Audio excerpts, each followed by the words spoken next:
In this world, there is one thing that matters more than all others, and that is to worship the emperor. The blessings of the earth all owe themselves to the praises of the heavens, and it is common sense that everyone should worship. Joining the blessing to the praises, there were people who fought for this cause. One of these men, holding his axe, shouts to worship the emperor while participating in a deadly fight. However, his axe breaks, and inevitably he suffers the damage of a fatal attack that shatters him completely. The ones responsible for this were other knights, those from the hand-picked group by the emperor. To cut the explanation short, this task force is called Special Forces and focuses on only one reason for its existence. For the important task of protecting the powerful Emperor Leon Kavalan, these forces were created. However, amidst bodies, war, and flames, a man claims that this is nonsense. In front of the kingdom, the same man states that he will kill the emperor, and his identity is revealed as the commander of the Special Forces, Yan. Faced with the commander's plans, some soldiers try to intervene, starting to crawl on the ground. Like real zombies, they rise, saying words like kill and worship. In this case, Yan becomes enraged, realizing that the soldiers cannot be free even after becoming corpses. Then the bodies of the warriors begin to merge, forming something larger like a megazord, and the man is determined to free them from this suffering. With the transformation complete, the corpse only continues to say simple, manipulated words. And as his instinct commanded at that moment, attacking the traitor was the only option, but the commander was no unskilled fool. In contrast to the battle, the kingdom was in flames completely, and in one of the rooms, a fairy is frightened and questioned about the disturbance outside. In response, Emperor Leon consoles the fairy, telling her not to worry about such trivial matters. And finally, in front of his former comrade, the emperor claims not to understand the reason for all this. It is said that the commander was the most interesting among all, but now he has revolted. Unlike the man he was in the past, Yan is now determined to kill the emperor at any cost. Leon, for his part, questions how long it has been since the warrior became a commander, saying he remembers the day he recruited him. The Special Forces training hall, which was called the Pit of Solitude, was where a slave soldier like him rose to the position of commander. Yan achieved everything with his own hands. In this case, the emperor asks if he is dissatisfied with something. In response, the man only murmurs what was said in his mind while removing a blade that was piercing him. With the blade in his hands, the commander sticks it in his ear, removing a bug that had been placed in his head by Leon. Thus, he demonstrates the hypocrisy of the emperor who kept them as slaves. Extremely furious, Yan claims to have lost everything because he doesn't even have any memories. At this moment, he no longer knew who his family was, who he was, or anything about his life. Thus, the emperor bites the fairy's head in a chaotic scene, tearing it off. And after that, he transforms her into a weapon that ends up piercing the commander's chest. Yan was not expecting this, thus realizing the mistake he made in letting a variable slip. Then the emperor claims not to know how the commander noticed the bug, saying it is a shame for him. For Yan was definitely his favorite toy. With this, defeat began to cross the commander's mind, realizing that in the end, it was all in vain. However, suddenly a voice starts calling him to wake up, so he actually wakes up, not understanding what is happening. Yan saw his death before his eyes clearly, but apparently he was in a familiar place now. Upon closer analysis, the commander recognizes the great pillar in front of him, recalling it as the Great Stone Sword from his past times. The Great Stone Sword is the symbol of the Special Forces training hall, with countless soldiers having died in front of this symbol. Faced with this, Yan questions why his body had become smaller and why he was wearing the clothes from when he was just a recruit. Not understanding, as he verbalizes about this, someone tells him to shut up while appearing behind him. This man delivers a powerful blow to Yan, who barely manages to defend himself. In this case, the man warns the boy not to get distracted like this and claims that he is nothing to be underestimated in this way. This is Roman, the 12th recruit of the Special Forces, and in this case, Yan finally manages to recall what's happening. With the boy lying next to a stone, Roman analyzes the situation, stating that he is just a common person. So Yan asks if they are in the middle of training, and the boy explains that the training is just an excuse because he was planning to beat him up completely. After all, according to him, no one cares if a low-level recruit dies. In light of this, the commander thinks it is impossible what is happening, but when analyzing all the questions together, it becomes quite convincing. In this case, upon understanding that he has gone back to the past, the boy is filled with Machiavellian happiness. At this moment, Yan does not care about the reason he has returned. What matters is that he can start all over again, ensuring that this current self does not make the same mistakes as before, and this time making sure to decapitate the emperor. Before anything else, the boy warns that he will inform his colleague of something important, saying he will not have a girlfriend even at 40. Faced with this, Roman gets furious and charges at the commander, saying that he is talking nonsense. However, Yan easily dodges and comments that it is pathetic to have been hit by such a slow punch, which makes the man even more irritated. In this case, Roman activates his secret techniques like Deep Chaos of the Seventh Form and Fists of Fury, which in a way impresses his opponent. However, the hero claims he will give a tip regarding his colleague's strikes. Touching the tip of his fingers to the man's arm, he informs that after closing the distance with the opponent, the attack should be done this way. Thus, Yan uses Roman's Fist of Fury technique in the style of a half-inch punch, but with much greater force than the original. In this case, the boy despairs, questioning how Yan can use an intermediate-level skill, and just as he was about to finish something, it stops him. A pendant flies from his clothing, making the hero confused as he doesn't remember having something like that. Thus, having something better to do now, he decides to end it for today with Roman and comments that he is a lucky man. Upon further examination of the pendant, Yan realizes there is something inside. So the ex-commander opens the object's lid, finding an old photo. A photo of a man, a woman, and a younger version of himself, making it the first time Yan saw these faces. However, in his heart, they were already marked as his family, making him cry with emotion. Memories, love, and family are the words the hero forgot around 30 years ago, and that are now returning to his mind. What Yan could not obtain even after burning the imperial capital, along with what he could not find even after massacring the knights. All of this was being held in his hands at that exact moment, making him realize that he almost made the same mistake of his previous life. With his sanity returning, the ex-commander no longer wants to waste his life on something as pathetic as a simple revenge. Thus, Yan's objective changes to escaping this place and getting back the life with his family that he lost. Chapter 2. The special forces reporting directly to the Emperor are known as the Special Task Force, receiving missions such as the fall of Verna Fortress and the assassination of the Grand Duke of the North are missions carried out by this squadron, which has been responsible for completing such tasks since the beginning of the Empire's history. Along with the one who stood at the top of these forces, the group developed. The commander of the task force, Yan, is known as the Emperor's right hand and the strongest of the knights. However, that body with immense power and strength was no longer Yan's reality. Receiving a job to clean the squadron's bathrooms, the hero realizes he has fallen into a deplorable state after regressing. In front of the stone sword, trainings rolled on normally among the Imperial Guard members. There are about 1,000 soldier apprentices in the special task force, and there is where everyone becomes stronger by killing each other to survive. Approximately 3 or 4 people die per day, and these empty spots are filled either by kidnapping people or recruiting volunteers. The training location is the Dragon's Cave to the northwest of the Ranges Mountains, and this place is said to be a labyrinth. Soldier apprentices always receive a number to identify them. The numbers are assigned based on the soldier apprentice's skills, and they can rise in rank through tests and competitions. Additionally, there is a pyramid system where the treatment received changes depending on how high their number is, and this is used to keep the apprentices under control. Under such a system, it is difficult for soldier apprentices with a ranking below 900 to survive, as they can be easily replaced after their death. Normally, they are only used as labor or to help other people train, which is currently the case for the protagonist. In fact, he is lucky to be used as labor at the moment. Suddenly, someone bumps into him, causing the boxes he was carrying to fall to the ground. At that moment, Yan asked if this person didn't have eyes to see where they were going. However, in a pyramid like this, there was a soldier apprentice who stayed at the top among everyone. The one who bumped into the hero was one of these high-ranking soldier apprentices and a successor of the Empire's nobles. In the name of their loyalty to the Empire, to continue their family line, and to keep the other families under control. These are the reasons why the nobles would join the Special Task Force, and while they were there, the center would make their lives more comfortable. Moreover, unlike the others, parasites are not implanted in them since they are already prisoners through the privilege of nobility. It is said that high-ranking soldier apprentices, by maintaining their positions, receive numerous privileges and benefits. And among these soldier apprentices, Lorena Beowulf, Cruel Dwight, and Kasia Everain are always in the top 3. In this case, the high-ranking boy questioned his colleague about why she apologized to such trash. After the hero realizes that this will be a problem, Cruel continues saying that they do not have the same status and that a commoner should never dare to address them. That said, the noble observes that the protagonist's apprentice number is 974, the lowest of all, and in this case,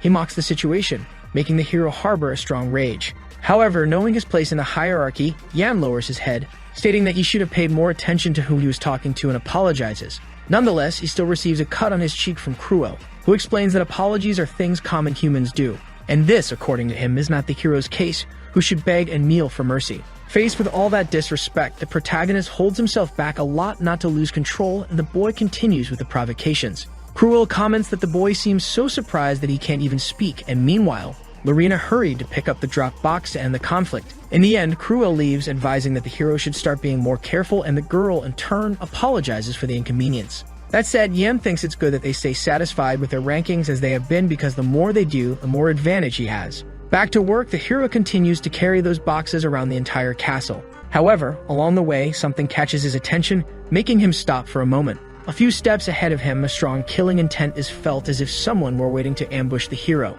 From the boy's point of view, this might be something premeditated by Roman, but the killing intent doesn't seem the same. In this case, the protagonist decides to feign ignorance and approach as usual. As he passes by the location trying to seem like a normal person, someone reveals themselves, saying they have been waiting for the boy. This person is Lorena Beowulf, who greets Soldier Apprentice 974. In the history of the Imperial Knights, one of the top criminals they failed to capture was the Blue Iron Arm Galder. He committed his first murder at 11 years old and formed a group of thieves at 20, attacking 23 villages and 17 guilds. It is said that those arms can block even orichalcum, and they represent a symbol of fear. However, one day, Lorena Beowulf tore off one of this monster's arms and dragged him across the ground as if it were nothing. The phrase she uttered about capturing Galder amidst that scene was enough to make her part of the Imperial Knights. Lorena belongs to the Beowulf family, one of the 4 major noble families that command the northwestern snowy mountains. The family's knights say she has the potential to become the continent's strongest swordsman. Since childhood, she was called the Young Holy Sword, and she lived up to her nickname. Thus, she's considered the most complete and powerful product of the Beowulf family. In this case, the hero claims to be nobody, commenting that the girl is probably addressing the wrong person. In such a case, she states that she will ask differently now, and the protagonist thinks that she is the type of person he doesn't want to get involved with. Thus, Lorena asks Soldier Apprentice number 974 about his goal, questioning the reason why he is hiding his true strength, and in light of this, Yan understands that if she becomes an enemy, he must eliminate her first. Trying to smooth over the situation, the boy claims to have no idea what she is talking about. Then the girl reveals that she saw Yan's training at the Great Sword.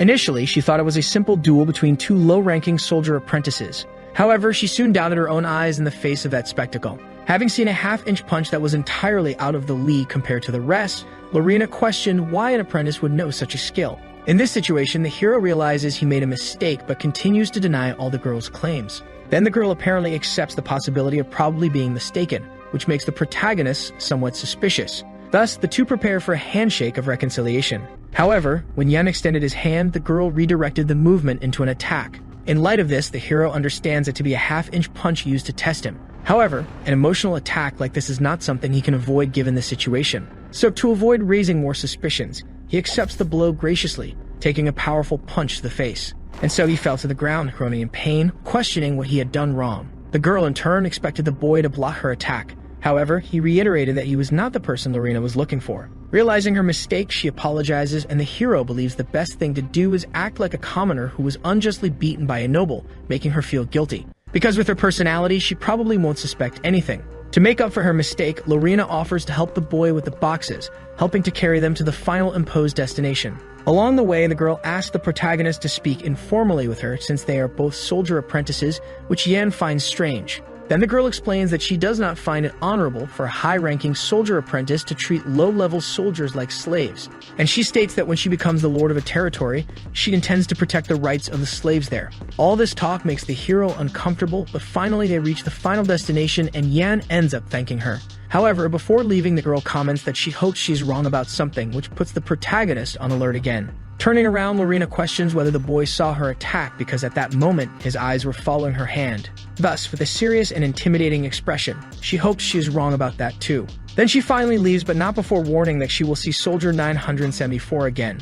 Yan, in turn, admires the girl's cleverness, understanding that there will be no way to get her off his back. In this case, the hero wonders if it would be advantageous to kill her now. At this moment, the protagonist could easily kill her, but if he does, it will make the entire Beowulf family his enemy. Inevitably, the boy would be a fool to decide to create a feud with the whole family just because of a personal grudge. Therefore, Yan first thinks he should focus on escaping, and in a bathroom, he affirms being sure that the place was there. Even though there were deserters when the boy was the task force commander, most of them were not able to escape the training center. However, one deserter managed to escape, being caught only in the forest surrounding the place. During the soldier's torture, Yan gently asked how he escaped, and he answered because of the gentle way he was asked. The third area, in the 5th cubicle, there was an abandoned bathroom. Then, beyond just a wall, the protagonist finally finds the place. After breaking the wall of the 5th cubicle and digging deep into the wall, an exit can be found. After breaking that wall, the exit was finally found. However, the hole is still small, needing more digging. Thus, the protagonist is filled with happiness and hope for being able to get out of there. In his mind, he already knows he will be able to escape the repugnant special task force and regain his freedom. Later, at nightfall, a guard passes by the cells, checking the presence of all the soldiers. Number 971 is dead, and 972 along with 973 are there. However, number 974 seems very quiet. Then the soldier questions why the soldier is not responding. Believing the worst had happened, he approaches and the hero finally answers the roll call. Standing right there, the guard gets irritated, ordering the boy to respond faster next time. With everything in order, it's time to blow out the candles and go to sleep. Inside the cell, Yen thinks he has understood something after completing several missions. The more cautiously one moves, the greater the chances of success. The protagonist knows he will only have one chance to put his plan into action. Even if he succeeds in escaping, the pursuit squad will be after him, bringing many problems. Therefore, if he fails, his fate will be to be made an example for the remaining apprentices. In this case, the hero needs a wild card that can become an unexpected variable, but at the moment, he doesn't know if this can be done with his current body. Having no other choice, he begins to practice Black Dragon Breathing, a mana circulation technique known only to the Special Forces commanders. At this moment, the hero only has the knowledge of the technique, but his body cannot keep up, needing to reduce the load on his core and create an energy one. However, he doesn't have time to create a mana core solely with Black Dragon Breathing, leaving only one way. Focusing his concentration and adjusting his breathing, the hero prepares to do the unthinkable. As his only resource, Yen decides to use Divine Dragon Breathing. With the start of the technique, the mana flow in his body surprises him, being definitely beyond expectations. Then the mana begins to fill Yen's entire body, making him feel as if a real dragon had entered his body. Divine Dragon Breathing is a secret technique of the first emperor, who founded this empire while conquering countless countries with a single sword. The technique was so powerful that the emperor, who was bored, sought it out personally. Witnessing firsthand, the hero understands that the technique is as powerful as its name suggests, but suddenly something begins to get out of control. The protagonist's mana starts to leave his core, and in light of this, Yan cannot let it continue if he wants to stay alive. With his veins dilated, exuding energy, he needs to do whatever it takes to contain the advancing problem. However, even after much effort, Yen fails, thus losing all progress. In this case, he believes it is impossible to create a mana core with an incomplete secret technique in a body as weak as his. One day, the Emperor taught the hero this technique, but he didn't know if the Emperor was being eccentric or testing him. Because the sent scroll only contained instructions on how to absorb mana, but no instructions on how to compress it. Although the protagonist knows where the other scroll of the secret technique is, he first needs to focus on escaping before anything else starts. The next day, some people comment that they heard those gathered there will be released. This information quickly spread, causing many soldiers to feel hope and surprise. However, the hero knew that such a thing would never happen, being just a ridiculous dream. Based on what he remembers, today is the day that person will come, and in this case, Yen understands that he needs to stay out of sight at all costs. However, to ruin his plans, Roman shouts around the area asking where his comrade is, forcing him to hide. Unexpectedly, the instructor appears, and the soldiers ask if the information that they can return home is really true. The instructor in turn yells for everyone to shut up, calling them worms. This shout echoes throughout the place, making everyone feel sick, as it is an echo of aura voice, something unthinkable to use on apprentices. Aura voice echo is a technique in which mana is mixed into the voice, causing some of the weaker soldiers to succumb. Thus, the instructor addresses everyone as trash who have no talent or status, and the hero is disappointed to have to encounter this lunatic again. After this, the Special Tactical Training Center instructor Damien questions if there is any reason for the soldiers to remain alive. After using the aura voice echo, one of the higher-ranking soldiers goes around collecting the body of the apprentice who couldn't withstand the pressure and died. Thus, he orders everyone to resolve this immediately and asks the soldiers to act quickly because the head instructor is watching. This puts the hero on high alert, as low-ranked soldier apprentices are just toys for a head instructor. If the hero irritates him, he might end up seeing his bad side before escaping and could even lose his life. Without further ado, the instructor states it is a pleasure to meet his beloved apprentices and asserts that everyone there is trash with the worst talents in society. Honestly, he states that if he could, he would kill them all. However, they are told not to worry because the Emperor, who is even greater than the heavens, will give the soldiers a chance. The chance to be selected to participate in a mercenary project. It is said that this project is to select members to protect the Emperor, the Dragon of the Empire, and the chosen ones will have the honor of becoming dragon warriors. However, the hero knows that the reality is different, as they will brainwash the soldiers through an insect inserted into their brains.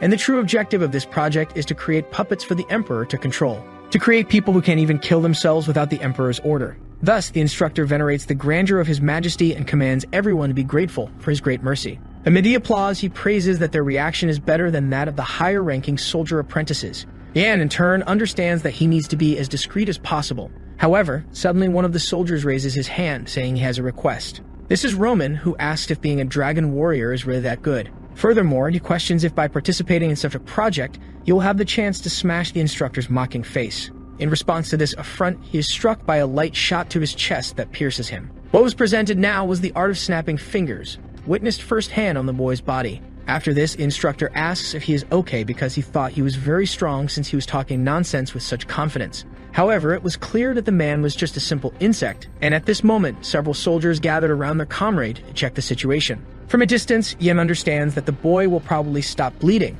but is very dangerous to help now. Unexpectedly, Roman gets up after receiving the commander's attack, questioning what he said. Regarding being called an insect, the boy asks what the people who gathered the insects would be. To survive in the filthy villages, they did all kinds of work and endured all kinds of humiliation, all because their lives could only continue if they did so. In this case, the emperor or the dragon warriors are not important things. Finally, the boy states that they should protect their so important emperor on their own. And after witnessing the speech, Damien believes that this insect is quite persistent. The instructor compares the boy to a cockroach and comments that he heard that cockroaches survive even when their heads are cut off. Thus, he prepares an attack while wondering if Roman is like them. The crystal mole is a wild rat found deep underground in the mountains, being very notable despite its cute appearance. It is naturally known for the fact that when its crystal comes into contact with something, it starts to glow and eventually explodes. At this exact moment, this happens with the mole ending up blocking the launch blow, making Damien wonder where it came from. With the boy having fainted again, the soldiers gather to move him to another place quickly.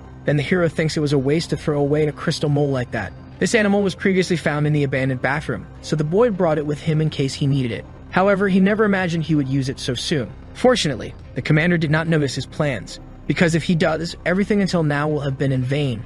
And at this moment, silence reigns in the place, making Yan's anxiety throb. Apparently, Damien does not notice the hero's interference, only praising the boy's resilience. Thus, he dismisses everyone and leaves, giving our hero a bit of relief. Finally, the protagonist thinks that his comrade is an idiot for acting so unprepared. Later, inside the castle, after descending a staircase, the instructor recalls the events of the entire day. Then, in the light of everything, he thinks he found a very interesting toy. In Area 3, in the abandoned bathroom, our hero continues to dig that hole that will allow his future escape. This is the third day he has been doing this, but this time he made a mistake. Recruit soldier number 974 on his third day of preparation forgot to bring his mask. Digging a tunnel while maintaining stability with wooden boards and repeating this has been the routine for the last 3 days. Since the hero can see well in the dark by enhancing his vision with mana, he has no problems even if the tunnel is dark. It is a fact that no one has passed through this place in the last 3 days because this place is an abandoned building that does not even appear on the map.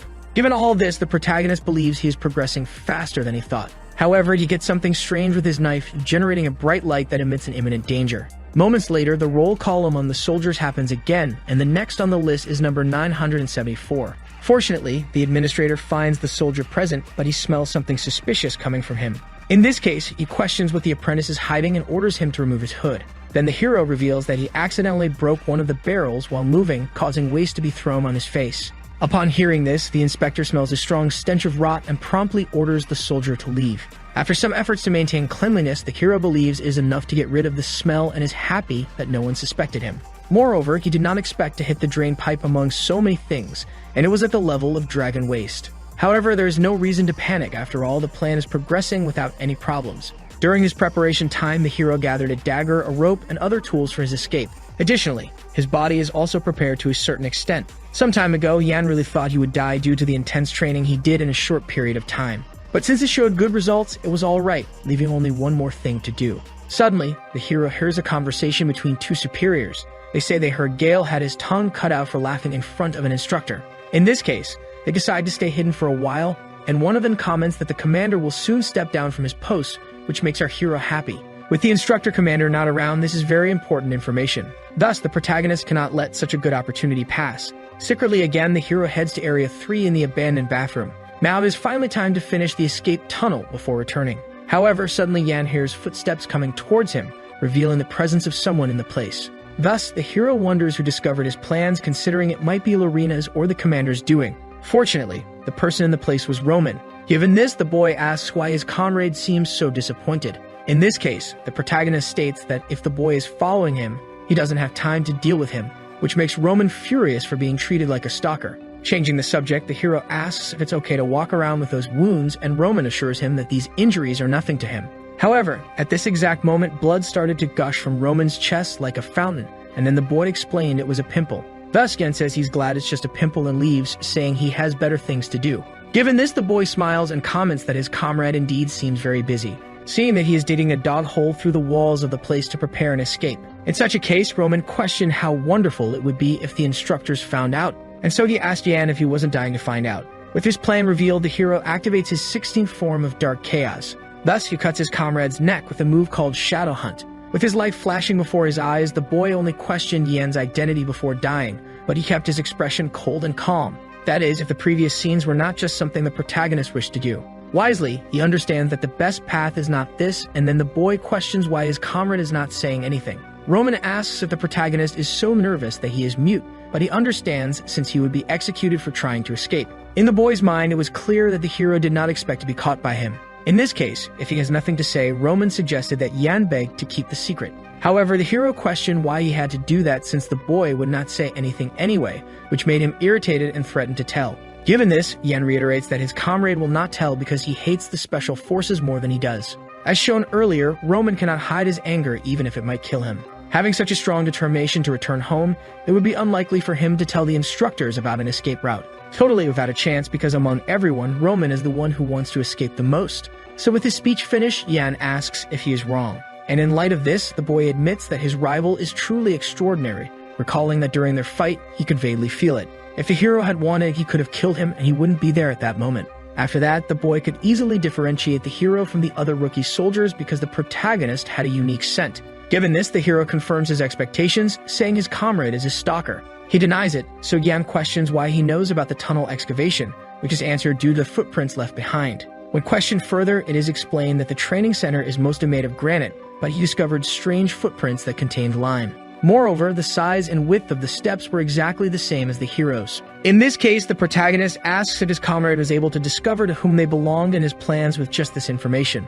Roman in turn explains that he looked at the work records and Yan praises him, saying he is smarter than he appears. Changing the subject, the boy asks about the escape plan, where the tunnel leads, and the likelihood of escaping. However, Yan does not understand why this is being asked and explains that he cannot answer now as he needs time to think. In that case, Roman advises the hero to stay there since he is skilled and likely to climb to a better position in 10 years. Then the protagonist asks what would happen to those the boy is trying to protect. At the moment, they cannot even guarantee their own survival, so it is unlikely his family will be alive in 10 years.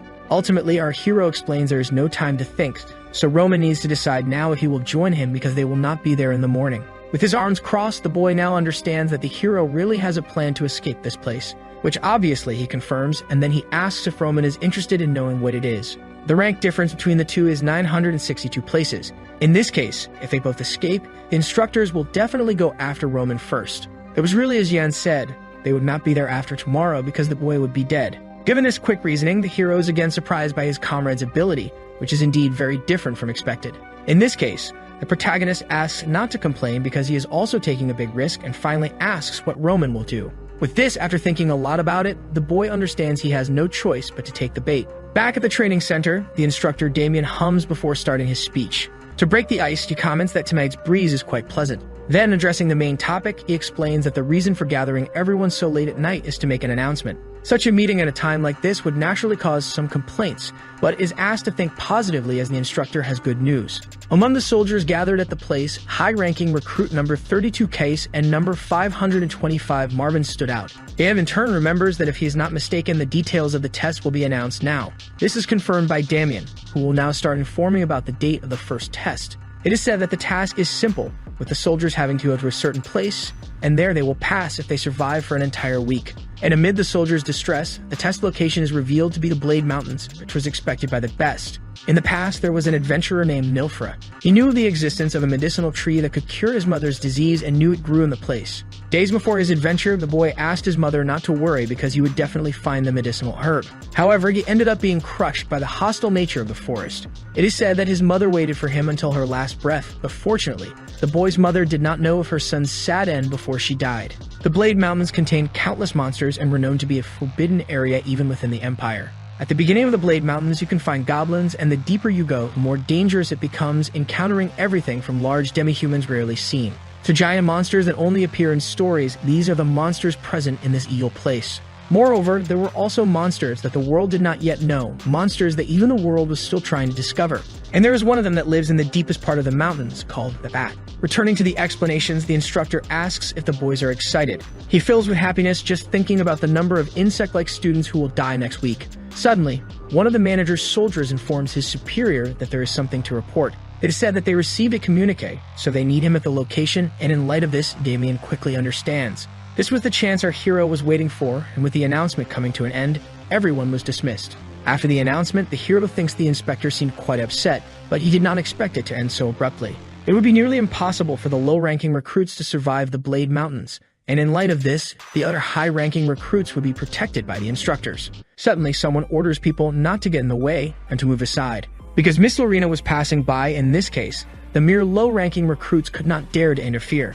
At this moment, the protagonist remembers the girl, and while she passes by, he hopes she will ignore him. However, the girl directs her gaze at Yan with an expression indicating she will be waiting eagerly. In such a case, the hero wonders if he has already been discovered, understanding that the situation is more complicated than he thought. But Yan believes there is probably no need to think about it now, especially since he will soon be leaving. Thus, the hero asks if Roman has prepared what he requested, which is confirmed by his comrade. In this case, the protagonist asks him to go to the Great Stone Sword to see how big it is before that. When questioned, Yan explains that it is because it will be the last time the boy will see it, since he already knows what the message the instructor received was. The message was probably a request for him to go to the palace to report on the situation of the first test to the Emperor before it begins. Despite hating to see anyone at the palace, he cannot go against an imperial order. With this, the great unknown variable in the hero's escape plan is gone. Finally, on this day at nightfall, the escape of the two boys from the training center will take place. With a torch lit, one of the outsourced supervisors calls for number 920 and he confirms his presence.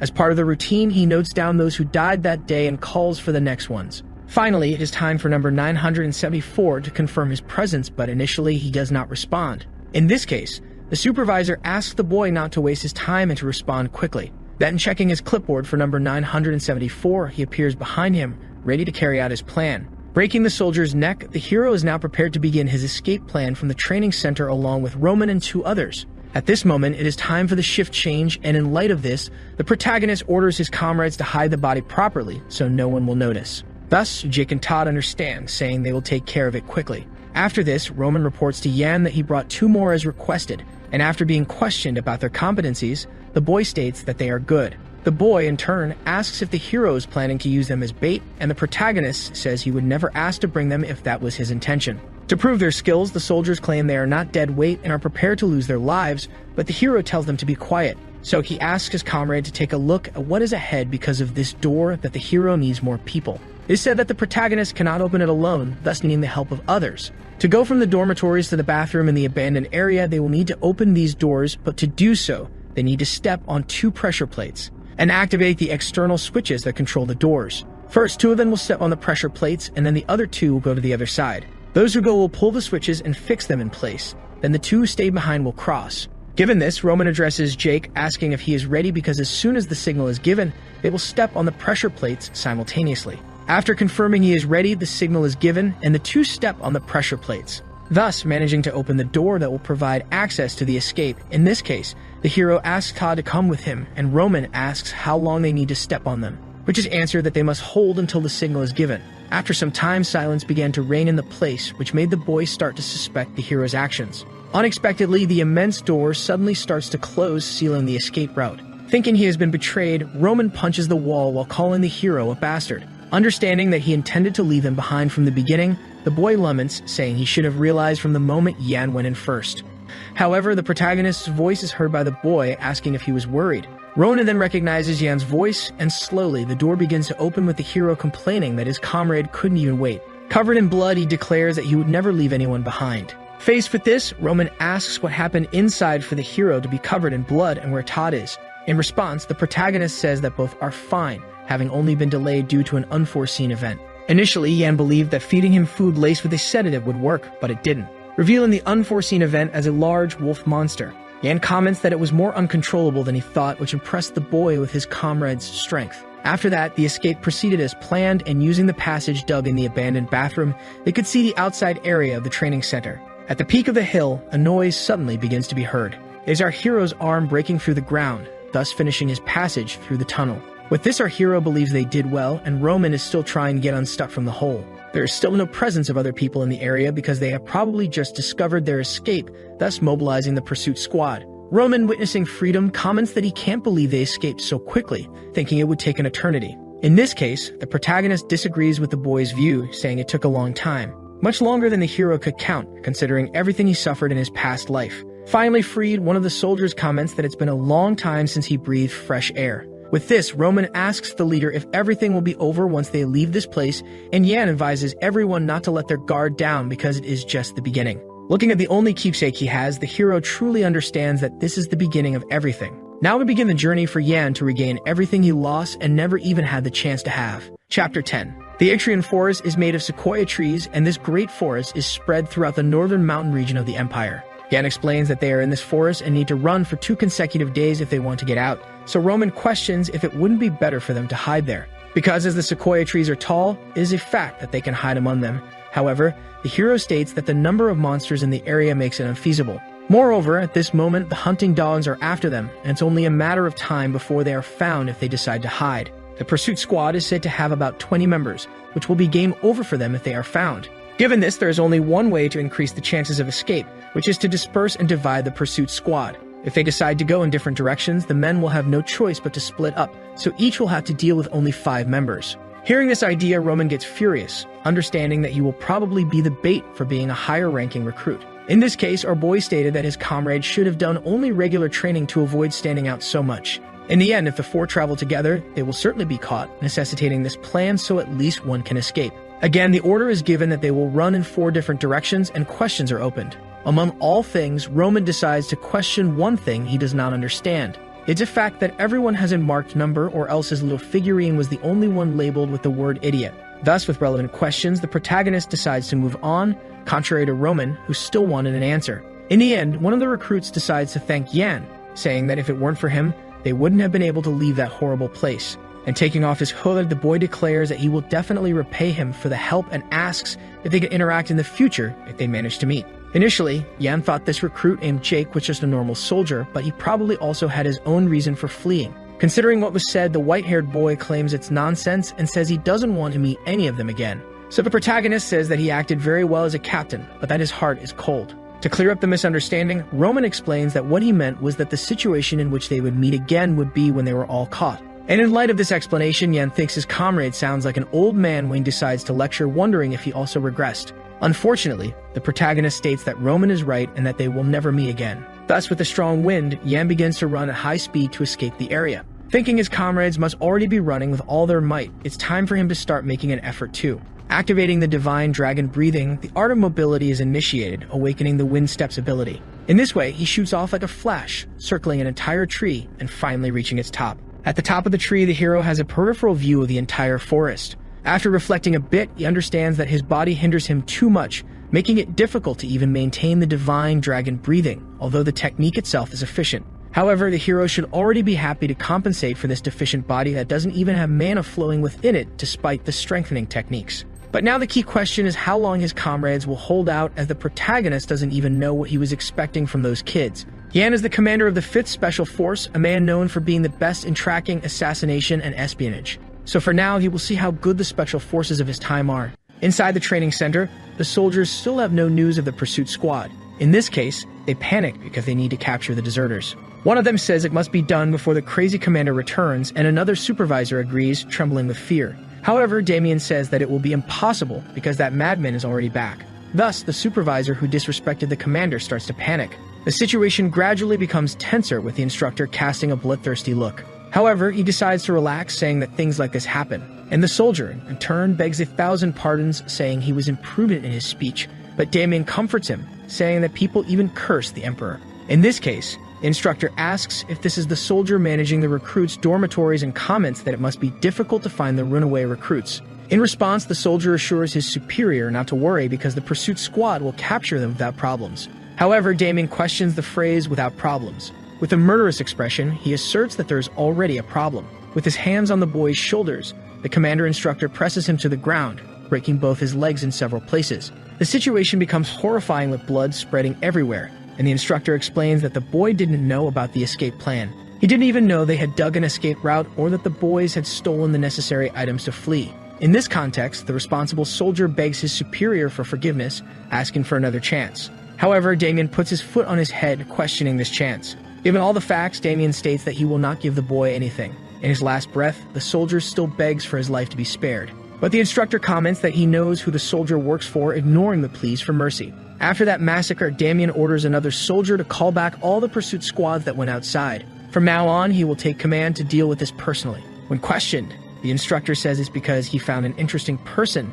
and in this case, he is really looking forward to it. Chapter 11. In the Atrian Forest, things are currently quite chaotic. Team 3 of the Special Forces Pursuit Squad is searching for the runaway recruits.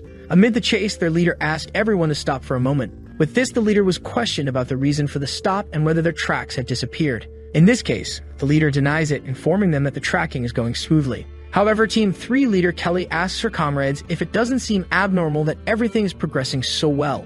Among the squad members, Jer comments that the target is just someone numbered 974, logically making the chase easy, and Andrea believes the leader is being paranoid. They tracked the footprints to the cliff and found more tracks there, indicating that the fugitives are simply in a hurry to escape. Jer then comments again that their leader is doubting everything and that's why he is alone. In light of this, Kelly gets angry and wonders if he is really exaggerating. However, those feelings of discomfort aren't going away and the fog started to rise. So the soldiers decided they should catch the target before he hides in the mist. Jer says it will be an easy mission because it's number 974, unlike the team responsible for number 12, but even so, Andre believes he's just another recruit. At this moment, Jer thinks his comrade is being too confident and asks what his number was during his recruit days. However, he is quickly lifted into a tree, disappearing from the area. Now only 2 members of the pursuit squad remain, and Andre is confused about the whereabouts of his friend. But before he can say anything, he meets the same fate as Jer, leaving only 1 member of the group.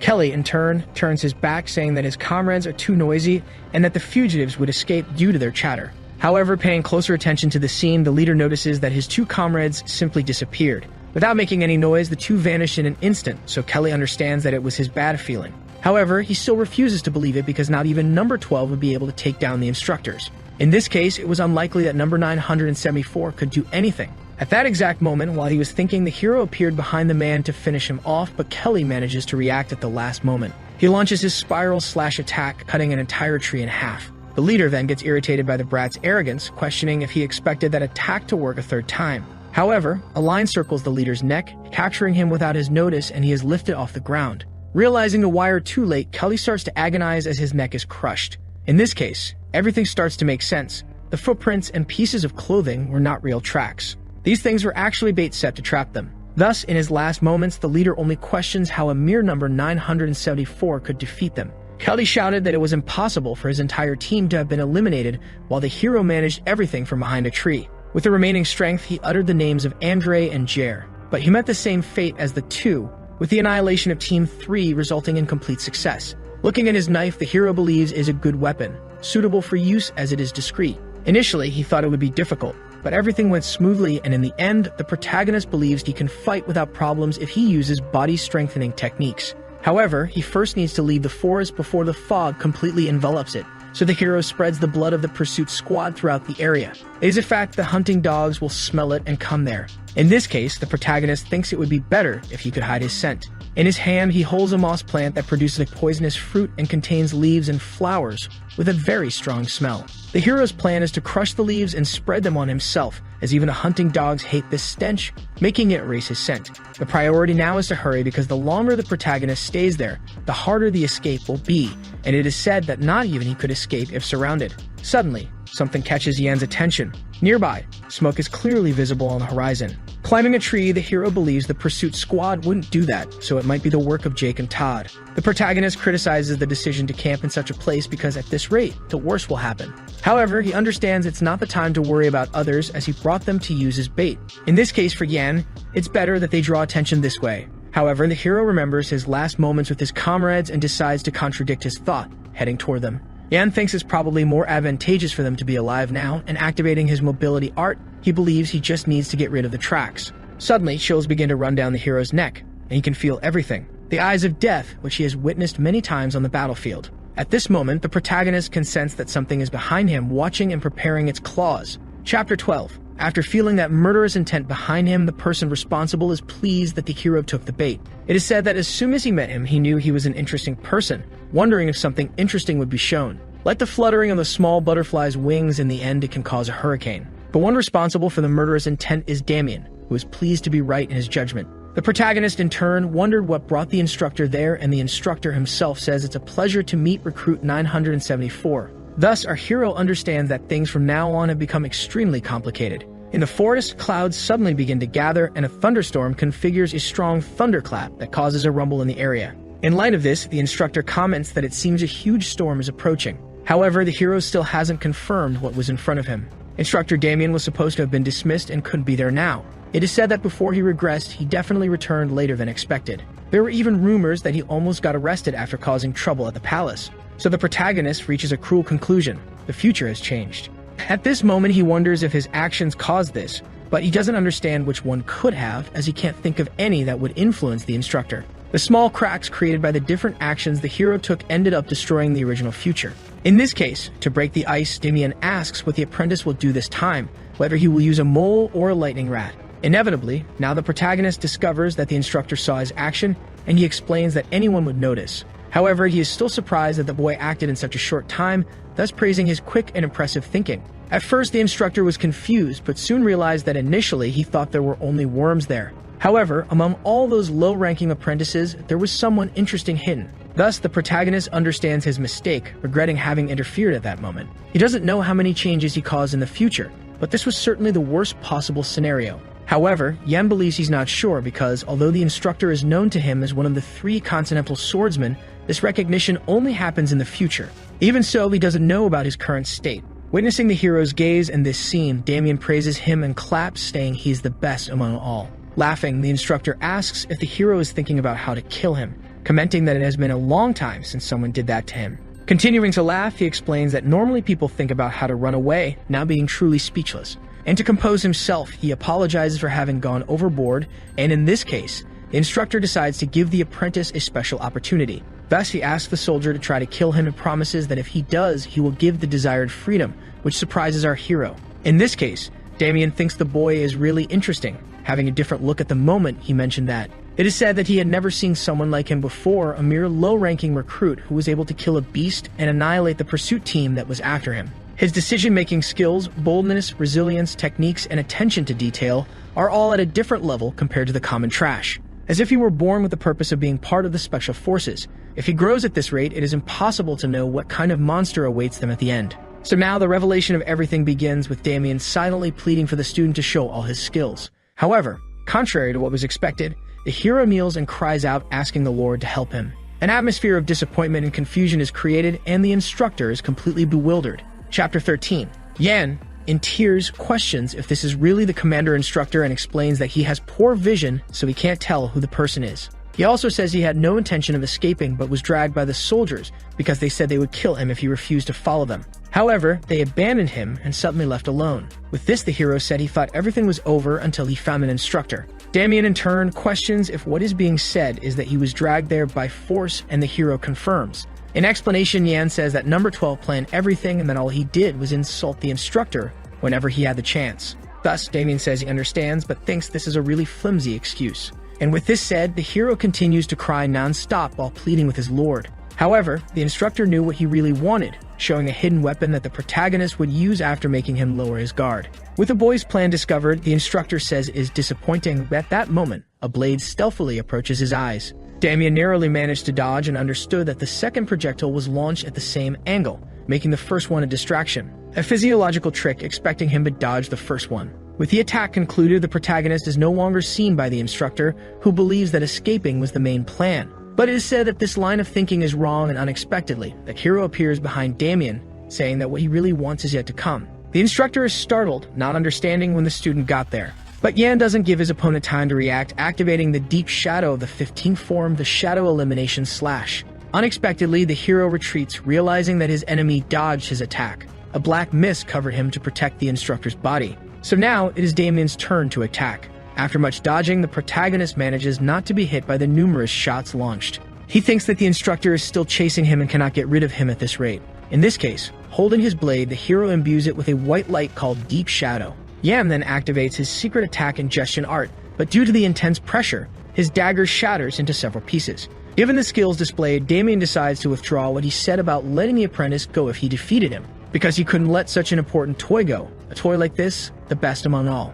Thus, the instructor states that he could play with the boy for all eternity without getting bored. Therefore, the hero now understands that he has a mad dog obsessed with him. But upon looking more closely at his opponent's body, a certain symbol catches his attention. 22 hours before the escape, the daily list was completed in the low-ranking recruit's accommodation of the Special Forces, called the Cave. That day, the hero had already made preparations for the escape, and after that, he would leave and return to his family, even without knowing anything about them and with the only clue being the old pendant he carries with him. The hero's determination to find them and enjoy a peaceful life with them was clear. However, suddenly the pendant breaks, revealing something deep inside. This symbol could be the insignia of the protagonist's family. The pattern was engraved on the pendant's lid, hidden behind the glass, but there was still no reason for it to be hidden. If the hero's family had such an insignia, it meant that he was neither a commoner nor a slave, which was great information. Initially, the protagonist thought he would find someone who recognized the insignia, but things didn't go as expected. For some reason, this symbol of his family was on the body of the Dan instructor of the training center.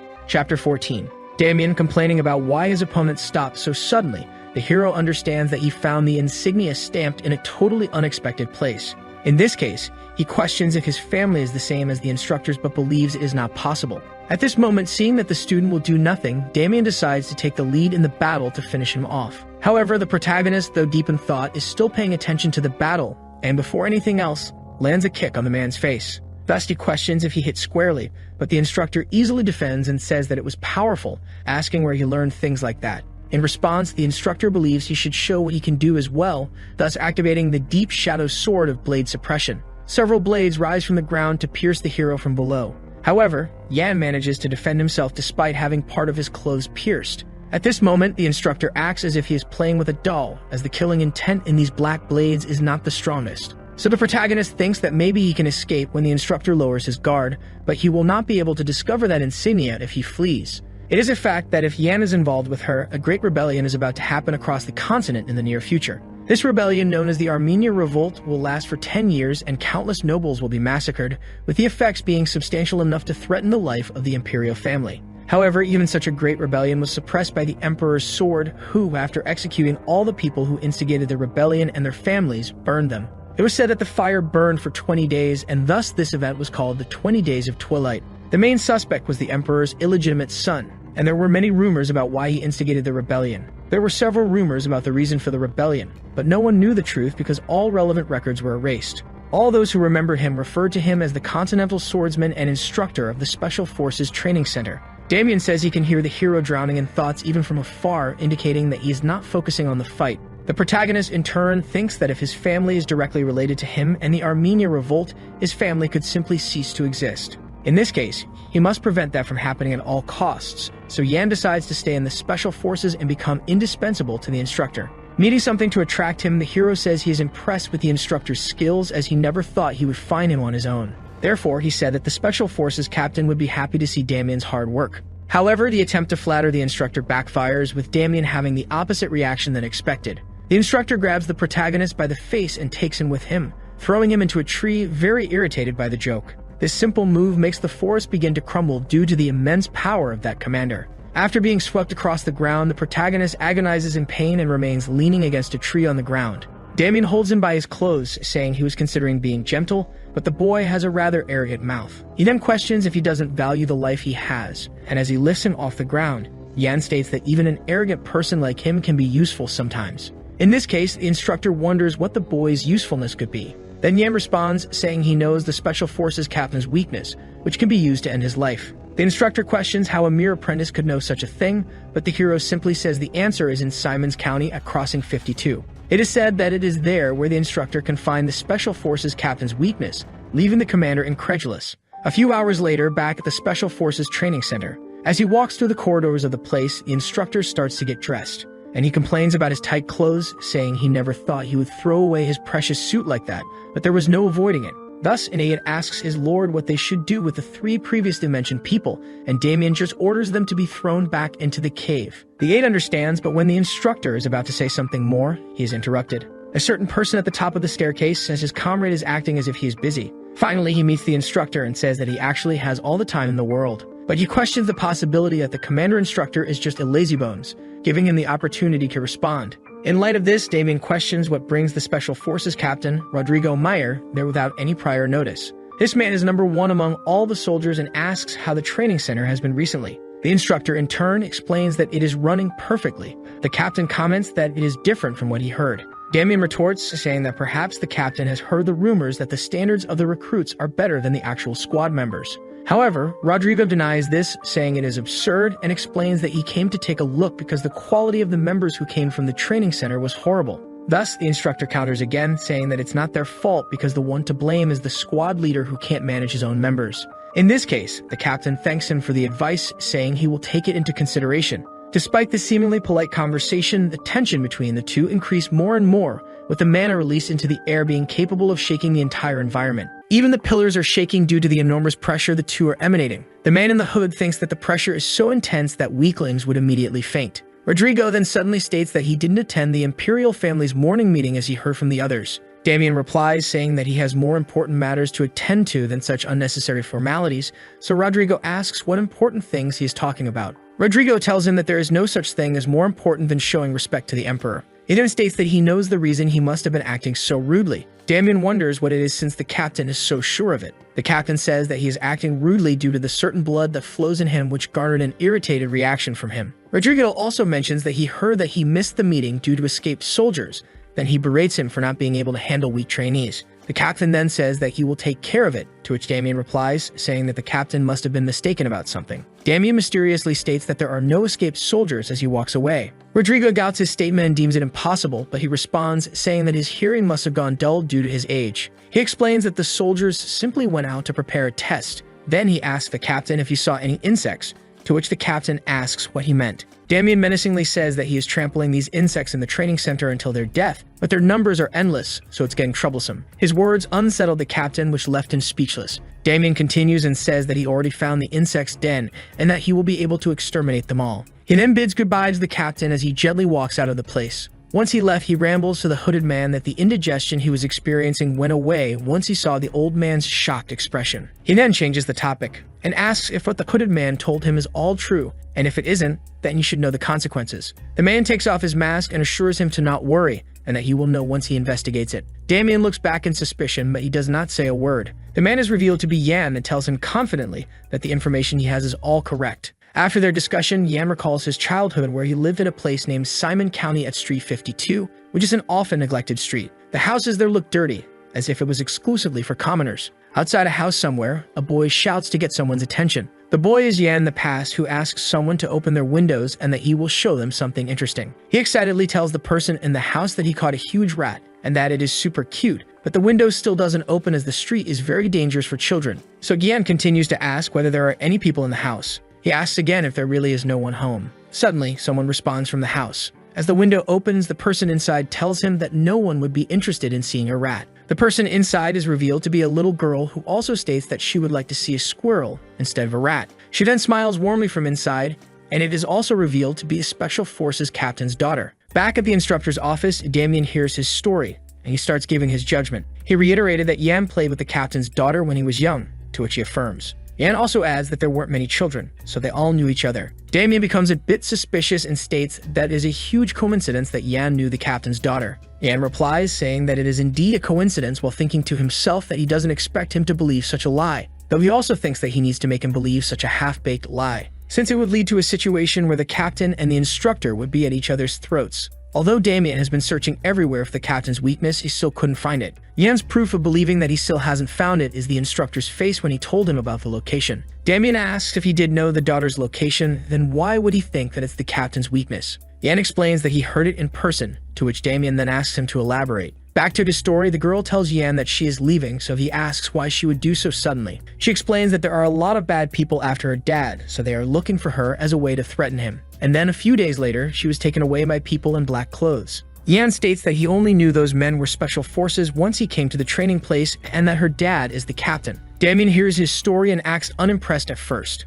but it then turns into a smile a few moments later. He then laughs loudly at how everything came together and states that if he really is friends with the captain's daughter, he was also able to find out his beef with the captain and capitalize on that. So he asks if such coincidences really happen. Yan tells him that the goddess of luck might be helping him. Suddenly, something flies toward Yan's direction, but he swiftly dodges. It was a pen that the instructor was holding which managed to pierce the wall. The instructor states that he doesn't believe such a coincidence, and that he is more inclined to think that he is the captain's spy since it makes more sense. Yan wipes off the blood from a slice on his face that the pen inflicted while looking intensely at the instructor. He then states that he understands why he might think that there couldn't be such coincidences, which made the instructor intrigued. Yan states that he collected every piece of the puzzle in order to survive such a hellhole, the memories from when he was younger, and the pieces about the captain and his daughter. Then the hierarchy within the special forces and his beef with the captain. He states that he thought about how these puzzle pieces would benefit him, which allowed him to survive. Yan also explains that if he were a spy, there would be no merit in risking his life, and this information was for him to use in case his escape failed, so he kept it secret. The instructor finally starts to believe in his statement that is full of both lies and truths. Within the instructor's heart, you would have a balance of both believing and doubting his statement. But in order to lean the scales in his favor, he reveals another piece of information. Yan tells Damien that he knows where the captain's daughter went, which made him very intrigued. In order to make the instructor believe his statements, he would have to make him believe that he will gain more by believing him, which would then tip the scales in his favor. Damien lets out an aggressive breath after hearing his words. He then stands up from his desk and ponders to himself whether the goddess of luck really is helping him. Yan nervously waits for his response as he wonders if the scales finally tipped in his favor. Damien then asks if the goddess is really on his side, which confirms that he believed his statement. Yan then tells him that he will be his mascot of luck, which made Damien ask him to shut up. The instructor tells him that he will let his escape slide, so he reminds him not to blab about it to the others. With this victory, he finally thinks to himself that he overcame a crisis. He also thinks that the instructor doesn't believe everything he said,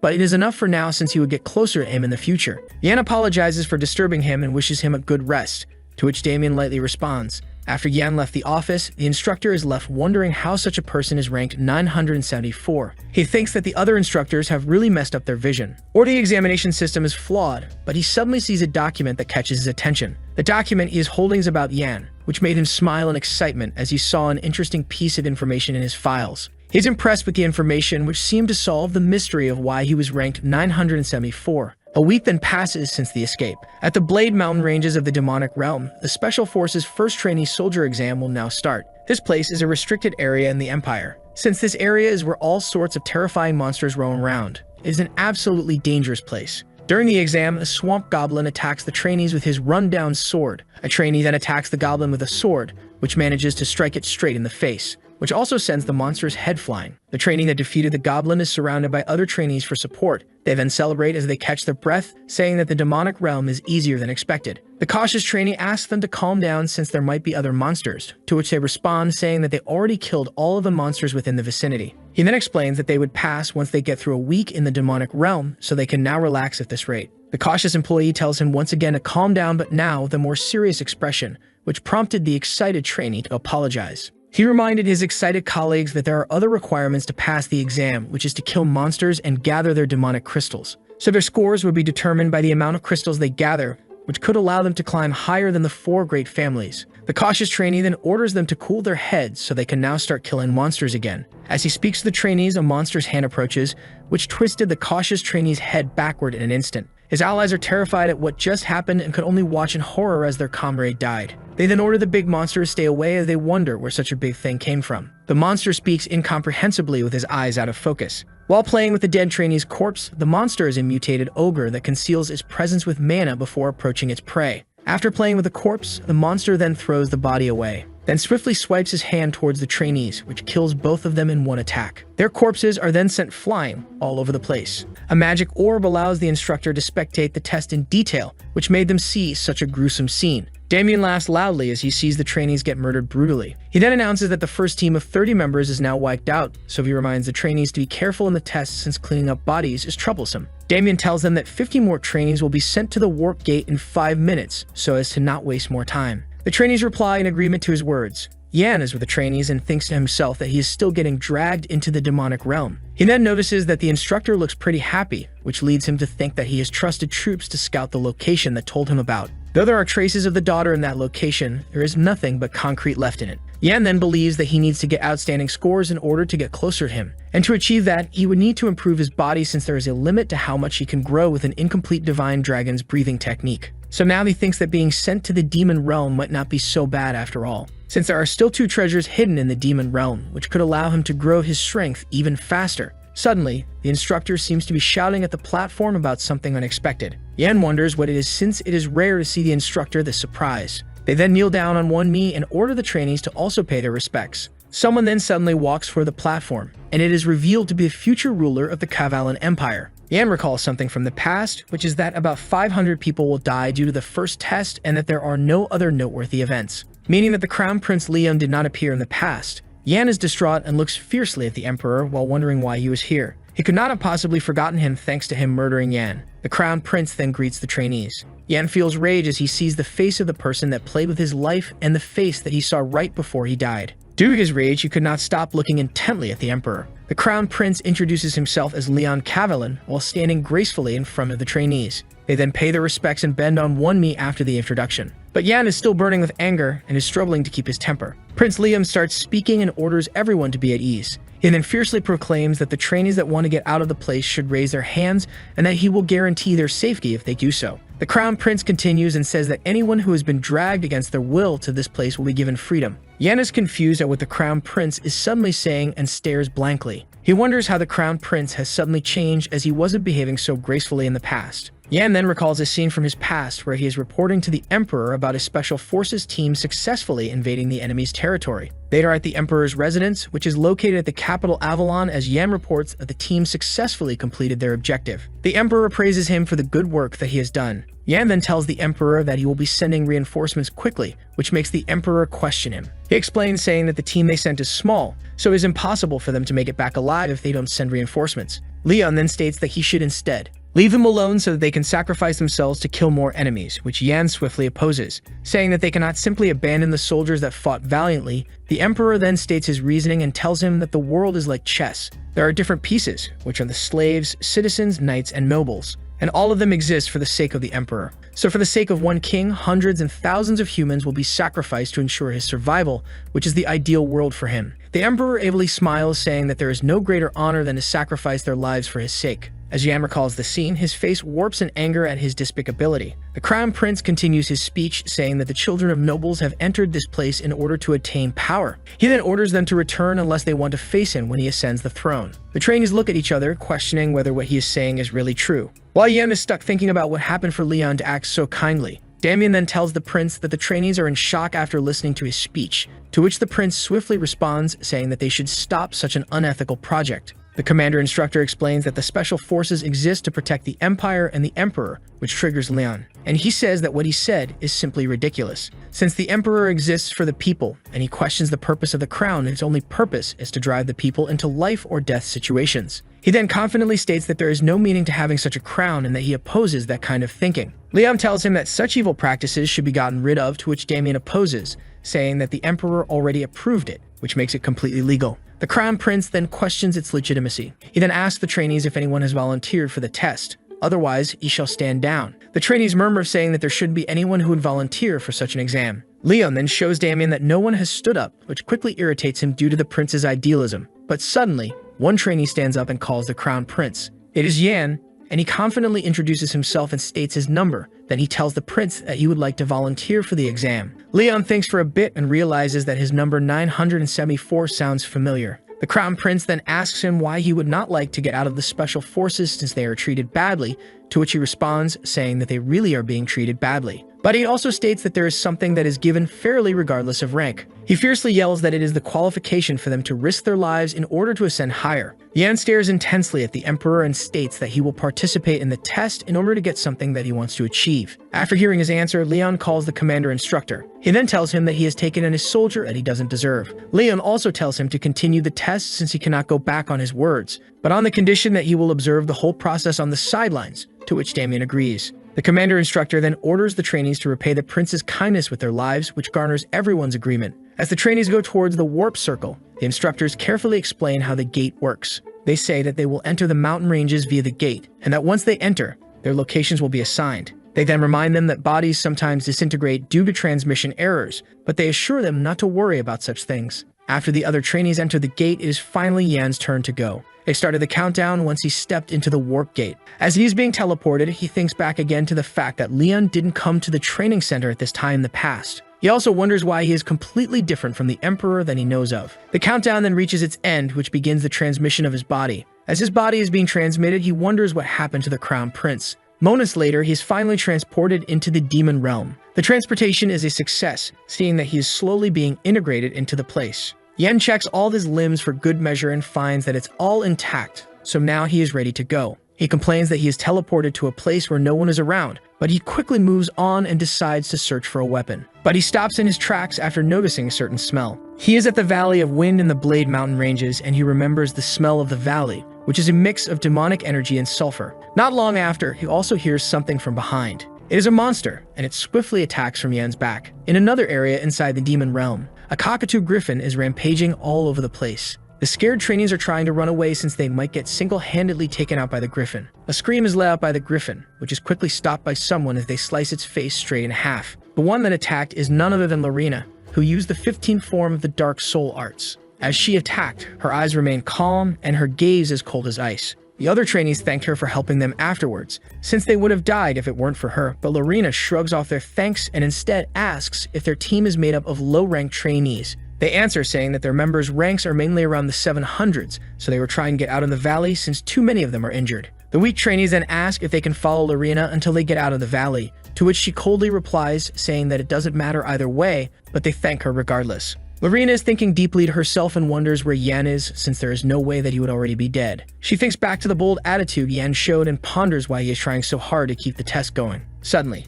someone interrupts her thoughts and criticizes her for doing stupid stuff. The person is Cruel, who disgustedly asks why she wants to travel with such weaklings, since they will only get in the way. He adds that they can't even use them as meat shields. Cruel continues his barrage and asks her if such compassion of hers will really help, to which Lorena warns him to watch his words and that the ranks don't really matter. He provokes her further, saying that the #1 spot will be changed after this test. But Lorena replies, telling him that if he focuses too much on the ranks, then he will lose sight of what's important. Thankfully, someone interrupts their heated conversation, which turns out to be Kasha. She then calls Cruel short-sighted and explains that there is no need for them to compete with each other even if the test is individually graded. Cruel asks if she is also traveling with the weaklings, to which Kasha answers, saying that she promised to help all of them pass and that the bigger the group, the better. She also adds, saying that the nobles should lead the commoners. Cruel mocks her words and laughs a bit. He asks her if such a traitorous bloodline could be considered an ability, which darkened her expression immediately. Cruel continues mocking her desire to lead commoners and asks her to recall what the Everine family did while leading the commanders.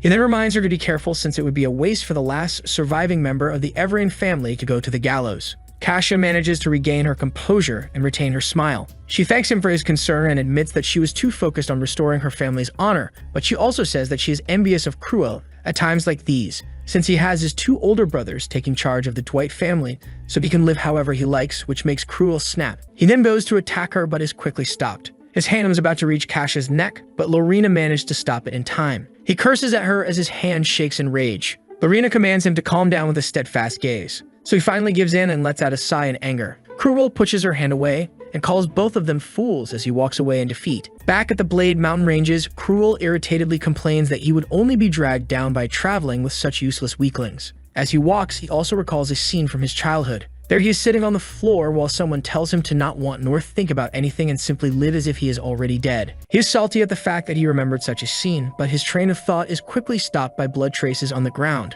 Cruel sees that it leads behind the boulder and that the blood also smells fresh, so he wonders if the place is a monster's lair. He decides to hide himself and observe since it would be troublesome if there are too many monsters. But he only sees a human alongside all of the corpses, which shocks him. Cruel identifies the monsters, which are red goblins, and he wonders if he managed to kill all of them. He also wonders what on earth the person alongside the monsters is doing. Cruel becomes even more shocked after he sees the monsters being eaten by the person who is revealed to be Yan. But Yan, unaware that he is being watched, continues munching on monster meat. Back before Cruel finds him eating monsters, Yan is thinking about the 2 important items that can be found in the Blade Mountain ranges, so he must obtain them quickly in order to execute his plan. As he is wondering what item he should get first, he notices a monster coming from behind, which is a red goblin, and it tries to attack him with its claws. But Yan easily counters its attack and rips his heart out by using the 21st form of the Dark Soul Arts, named Draconic Flames. He then uses his attack to burn the monster. As the monster is engulfed by flames, it lets out a loud shriek until nothing is left but its heart. The loud noise attracts more red goblins who are starving for meat. Yan sees the horde of bloodthirsty red goblins, and he believes that he finally got lucky, since the bloodthirsty red goblins have what he is seeking. He leaps toward the goblins after seeing them march right onto him. As he is in the air, he casts a magical fire spell in his hand to cook all of the goblins. The goblins shout at Yan as they try to attack, though Yan simply grits his teeth as he unleashes his powerful attack. What he's looking for inside the goblins are magic crystals, which are usually used as accessories or magic items. But one day, something happened which caused the value of magic crystals to rise astronomically. A professor named Isaac published a thesis in the academy. He is an old man with white hair and looks as if he's nearly dying. Isaac discovered that humans can absorb the traits and mana of a monster using magic crystals. For example, the stamina from orcs, regeneration from trolls, and the strength from ogres. Due to such absurd claims, the world of academics opposed his thesis. And so the headmaster named Neuron asks Isaac to prove his thesis. Otherwise, he would have to be expelled. Professor Isaac proves it and manages to turn Neuron's frail old body into a muscular hunk. His thesis is then approved, which makes the whole continent excited. Due to this, monsters became more frequent in pharmacies rather than in dungeons.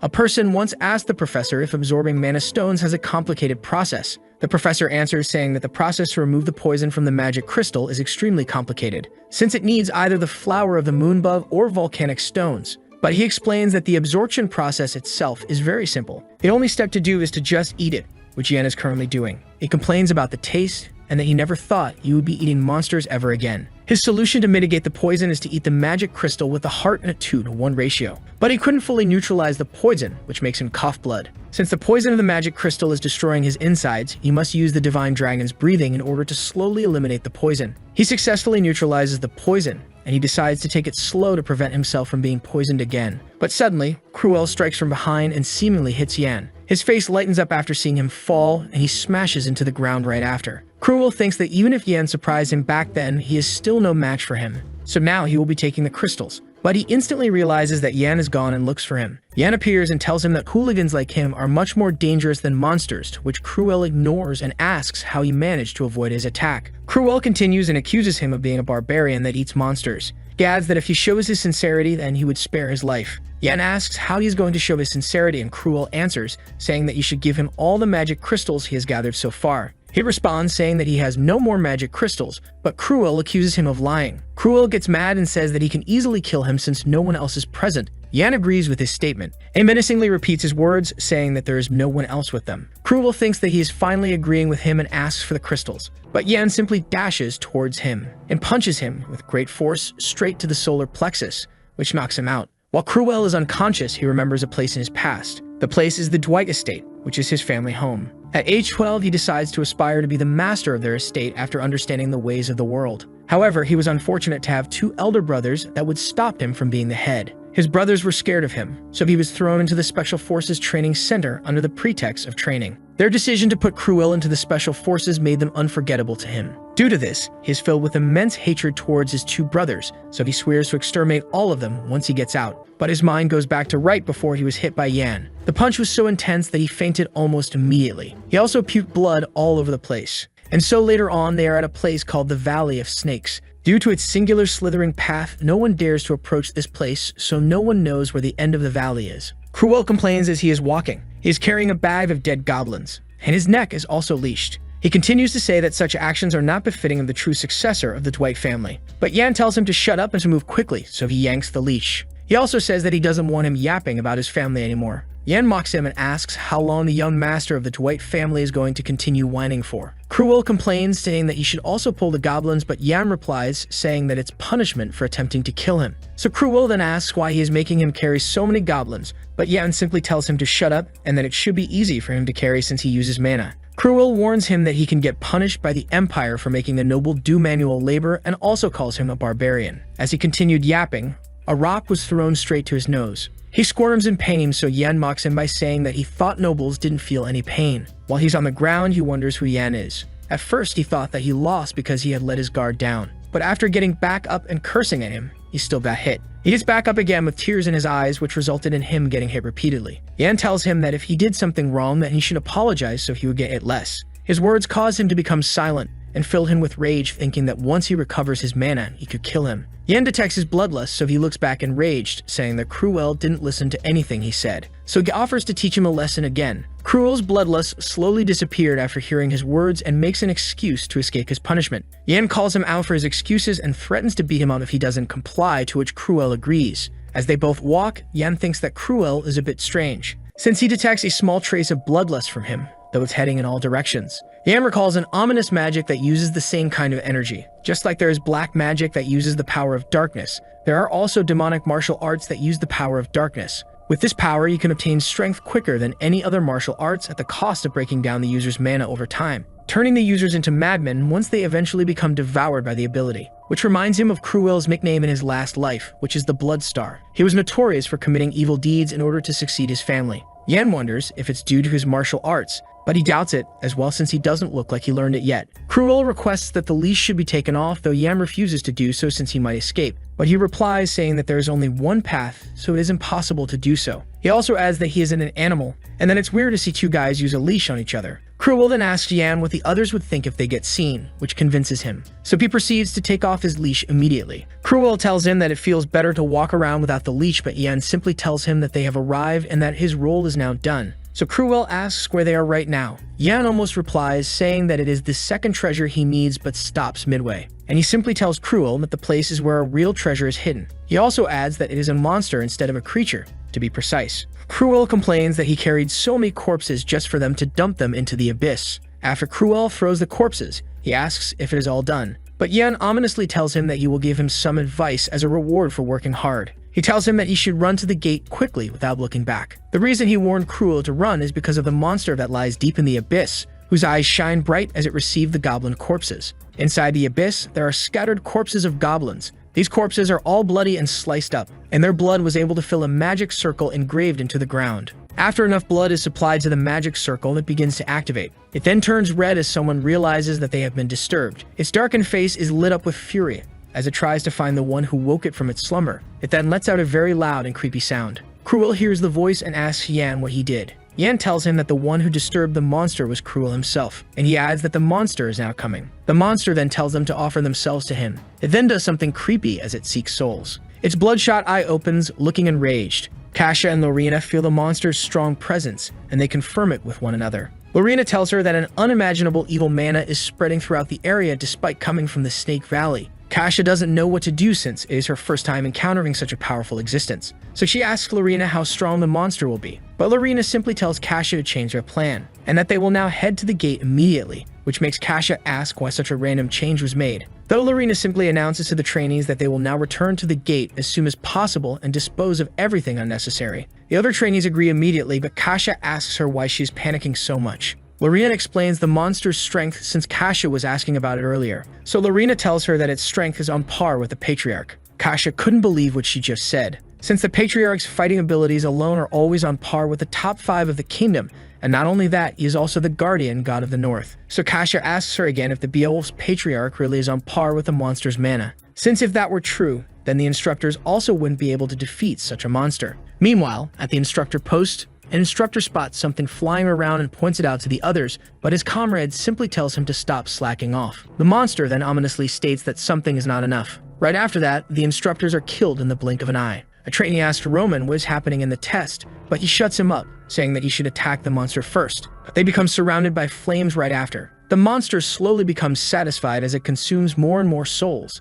Back at Lorena's party, everyone is making a run for the gate, but one person has his whole upper body cut off in an instant by the monster. Lorena tells the others to hang on, since the gates will be within reach right after passing the area ahead, but someone suddenly states that there is a voice he is hearing. The team then halts after hearing the voice and asks who it might be. It is a trainee who tells them that a voice in his head is asking him to offer his soul since it doesn't have enough souls. So he tells the voice in his head that he agrees to offer his own soul, which quickly mutilates his body moments after his offering. Kasha sees the trainee's body change and becomes alarmed. It then bursts into pieces, which splatters blood all across the area. Lorena asks if it is an ambush, but Kasha informs her that it isn't and that there is something happening in the distance. The blood from the dead trainee is floating midair, and then forms a familiar pattern. Once completed, it becomes a magic circle that quickly activates. The monster tells them that it has found them already, which makes the other trainees suffer from extreme headaches. Lorena reminds everybody to be careful due to the dangerous foe in front of them. She nervously stares at the magic circle as she awaits the monstrosity that is about to emerge.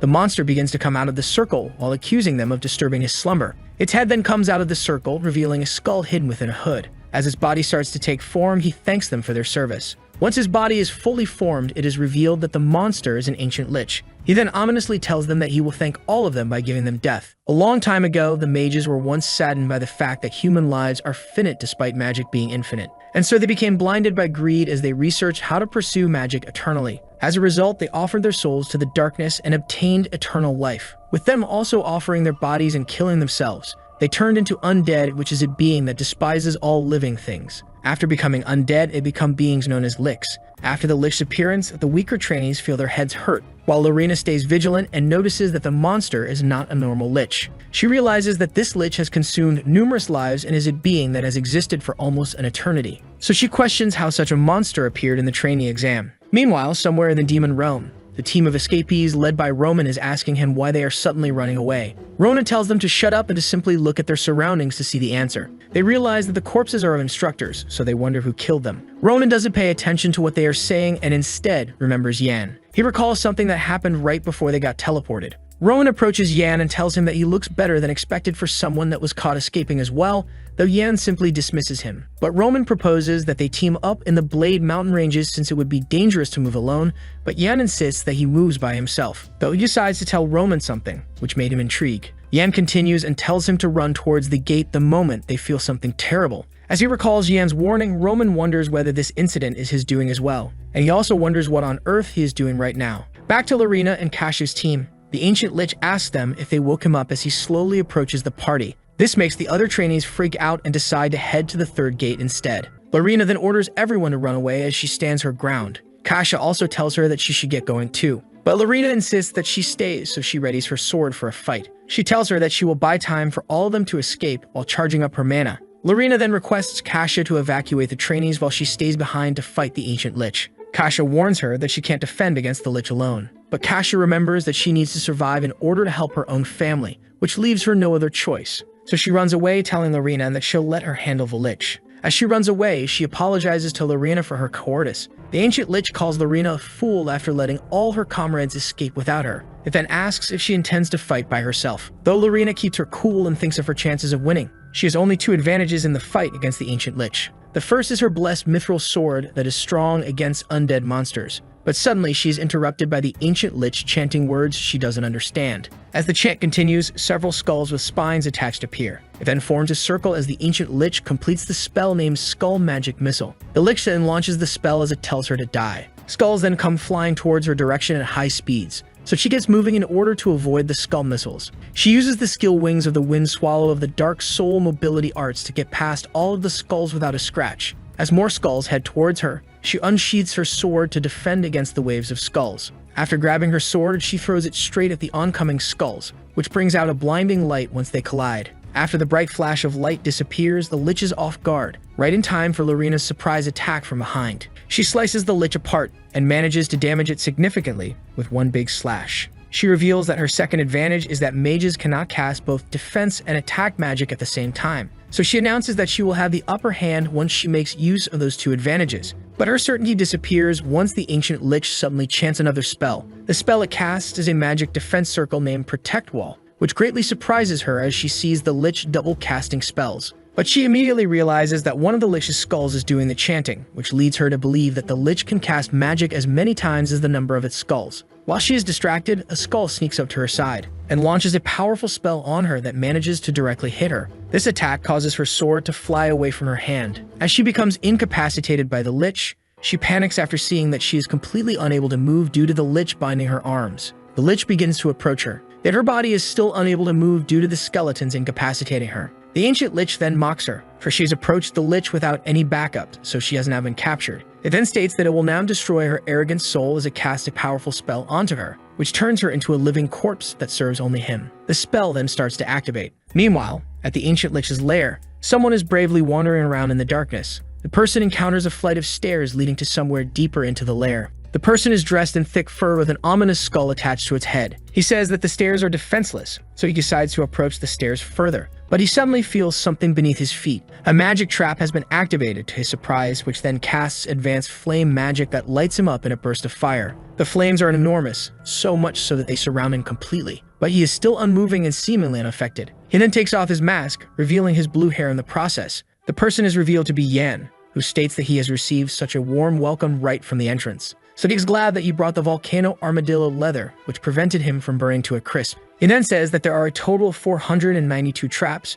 and 30 among them are moving traps. He explains his plan as he explores the lair, saying that he used the goblins to lure the lich out of its lair so he can now get his hands on the treasure while it's gone. Yan believes that he could not have executed his plan if he had not known about it from his time as the captain. Back then, he received a report after he had gone on an assassination mission. The report stated that the ancient lich was encountered during Special Forces training, which killed 900 trainees, leaving only 100 survivors. This huge loss placed the Special Forces in a critical state. After the incident, they were able to locate the lich as they investigated. They also discovered the lair, which was presumably built in ancient times and contained tons of treasures. These treasures entailed grimoires that would make you a sage even if you read only one of them, and jewels that could make you so rich that you didn't need to work for life even if you only had one of them. The VN states that one important treasure was missing. It is a life vessel, which is an egg of mana that contains the lich's life and mana. This life vessel that was destroyed in his past life is still present in the current time. He then adds that the incomplete secret technique that the Emperor gave him only allowed him to absorb power, but he was unable to compress any of it. But if he had the life vessel, then he could use it to replace the missing function of compression, which completes the divine dragon's breathing. He believes that he could surpass his own strength in his previous life if he makes use of these incredible opportunities. Yan continues to explore the lair, and he finally comes across the place where the treasure is located, which is at the lich's altar beyond the huge door before him. It is also the bottom level of the lair. He recalled the contents of the report on how to get past the door. So he now tries to get past the door by throwing a dagger toward it. This dagger approaches the door, but disappears right before impact. The door then attacks Yan, but he skillfully dodges out of the way. Yan states that he has heard that there was a gatekeeper, so he deduces that the door itself is the gatekeeper. He is confused that it attacked him since he even input the secret code. The door tells him that the facial recognition has failed, and that you should verify again with the right face. So Yan gives up on getting through the door and finds another way around. The alternative way inside the altar stated in the report is near the pillar, so he tries feeling it out. He finds a button in the pillar and he pushes it, which reveals a hidden door leading to a staircase. This is a secret passageway designed especially for slaves to enter. Yan recalls that the lair is a labyrinth with a ton of traps, so it will take him a while to get through. Though he believes that a former Special Forces captain like him can do so with ease. And he also has plenty of time to spare since Lorena will buy him plenty of time. Back to the lich's fight. It is now in the process of activating the spell, which makes tentacles appear from the skull. Lorena berates and mocks the lich as the tentacles approach her face, but the lich simply looks forward to controlling her soul after he finishes the spell. The lich tells her that he will rip her head off and use it as his livestock, and the rest of her body will be transplanted into an orc. So the lich wonders if she will still retain her arrogance once he has done all of that, which severely disgusts Lorena. The ancient lich then states that he will now begin, which causes the tentacles to launch towards Lorena, and it seemingly impales her head with the tentacles. Surprisingly, Lorena laughs, which takes the lich aback. She mocks the lich, saying that he talks big despite tasting like crap as she bites into the tentacles. The lich gets angry due to her mockery and casts another spell. He then proclaims that he will now turn her into dust due to her arrogance as he readies his dark annihilation magic. But he stops right before releasing the spell. Lorena wonders why the lich suddenly stopped, though the lich isn't paying attention to her anymore and pours its attention elsewhere. The lich is nervous about a feeling he has right now, because he has just detected that the barrier has been broken in the magical door earlier. So he wonders whether someone went inside the altar. The lich then pulls Lorena closer as he accuses her of being bait. He then asks whether it was their plan to distract him while someone snuck into the altar, but she denies knowing anything about what he is saying. So the lich gets angry and throws her to the ground after accusing her of lying. He walks away as he orders the skulls orbiting him to open the gate back to the lair. The skulls then make a magical portal in the air. As the lich is preparing to enter the portal, he states the coordinates to where he is going. He then steps into the portal to the altar. Lorena gets up with her aching body due to the fight, and she wonders where the lich suddenly disappeared to. Meanwhile, in the Blade Mountain ranges and inside the lich's altar, a magical circle pops up on the floor. The ancient lich is enraged as he asks who the person trespassing is. With the air shaking due to the magical aura he is emanating, he shouts again, asking who dared to enter his altar without permission. The lich couldn't believe that someone managed to get inside his lair as he had set up the traps inside for 1,000 years, leading him to believe that this was done by the Empire. As he looks around, he notices empty vials of elixirs that he had once stored. He gets even more enraged, and so he shouts, questioning who drank his elixirs. His rage is due to the fact that these elixirs are the best potions that he had refined in the last 1,000 years, which could reconstruct mana and physical bodies. He had prepared these elixirs for the sake of being revived as a human, but due to someone drinking it all, his efforts have now been wasted. A person behind him hears his rant and tells him that the potions he made tasted quite good. The Lich turns back as he realizes that the person speaking is the one that got past the barrier, though the person simply asks him to calm down with the elixir in his hand. The person is revealed to be Yan, and he is in a drunken state due to ingesting too many elixirs, so he offers the Lich a drink in his drunken daze. He then tells the Lich that saving something for so long is just as good as wasting it. The Lich is dumbfounded after seeing the person that took his elixirs. He realizes that the person that drank all his elixirs is not sent by the Empire, but instead a dumb wasted kid, which annoys him. Yan jokingly asks him if he got in the way of his fun on the surface, seeing how the Lich eagerly rushed into the altar, which triggers the Lich, and so he threatens to kill them all. But Yan mocks him, saying that he wouldn't even know if his lair was being raided. If he hadn't just gone through the secret passageway, then he would have gotten away with everything, to which the Lich questions him as to why he would break the barrier instead. Yan stammers for a bit after hearing his question. The face of Lorena pops up in his mind, which implies his answer. He then leaps into the air and tells the Lich that he just felt like destroying the barrier as their fight starts. The impact of both of their attacks causes a bright red light to flash. After their initial exchange, Yan is still fine, and he mentions that he found ancient documents and books about mana hearts and energy cores, so he asks how he gathered all of those. The Lich ominously laughs at his question. Yan's eyes sharpen as the Lich explains how he gathered these texts. The Lich introduces his name as Momen. He explains that he had become an undead in order to take revenge, and he has prepared to do so for the last 1,000 years. Momen's eyes light up as he shouts at Yan for foiling his plans despite having to face the humiliation of becoming an undead in order to take revenge against the one who took everything from him. All of his efforts are now ruined due to him, but Yan doesn't pay attention to his speech and drinks another vial of elixir instead. As he sips the potion, he comments on how intoxicating it is, which leaves the Lich speechless. Momen gets fully enraged due to his behavior and berates Yan as he casts a spell to attack him. The Lich proclaims that he will vaporize all of his arrogance with a flaming attack called Crow's Breath, though Yan is fully calm in the face of the upcoming attack. He then orders Momen to stop with a decisive glint in his eyes. Momen's hand, which is bursting with flames, stops as he realizes something crucial about Yan. The Lich couldn't believe the energy of the mana coming from Yan. Yan laughs for a bit and confirms Momen's suspicion as he opens up his own shirt. Momen then berates him after revealing that he had used his life vessel. Yan smiles mockingly as he shows off the life vessel planted deep into his own chest, which allows him to gain a mana heart. The Lich gets mad after realizing that Yan actually ingested the life vessel. At the wide area of the altar, Yan is now swiftly running across the place, since he needs to dodge Momen's barrage of attacks that started once he had fully angered him. As the Lich chases down Yan, he tells him that he is impressed by his ability to run despite being weak, to which Yan replies saying that he has no choice but to run. Yan also explains that they will both die if he gets killed since he has his life vessel deep within his body. Momen tells him that he won't kill him, but instead he will revive himself using his body. He tells Yan that it is only fair since he destroyed his 1,000-year preparation. The body that has absorbed his life vessel and all his elixirs will be of use to him. Yan gets shocked at the Lich's plans after he hears that it wants to use his body, but he takes it the wrong way and mistakenly thinks that Momen meant it in a romantic way, which annoys the Lich even more. Momen then tells him to give up and that he will take care of his body as he casts multiple magical spells at once. Yan is surprised to see that multiple magic circles appeared at the same time, so he is now left with no choice but to use the Divine Dragon's breathing technique in order to counter Momen's attacks. The magical circles activate, releasing fire directed at Yan. At the same time, he uses his mana heart to gain power, and in a split second, a barrage of attacks shatters the ground where Yan once was, causing various debris to fly up into the air due to the impact. Momen hasn't used such power in a while, so he doesn't know if he has killed Yan due to being unable to control its power. Yan appears from behind and mocks him for worrying about him. Momen then casts another spell straight at Yan,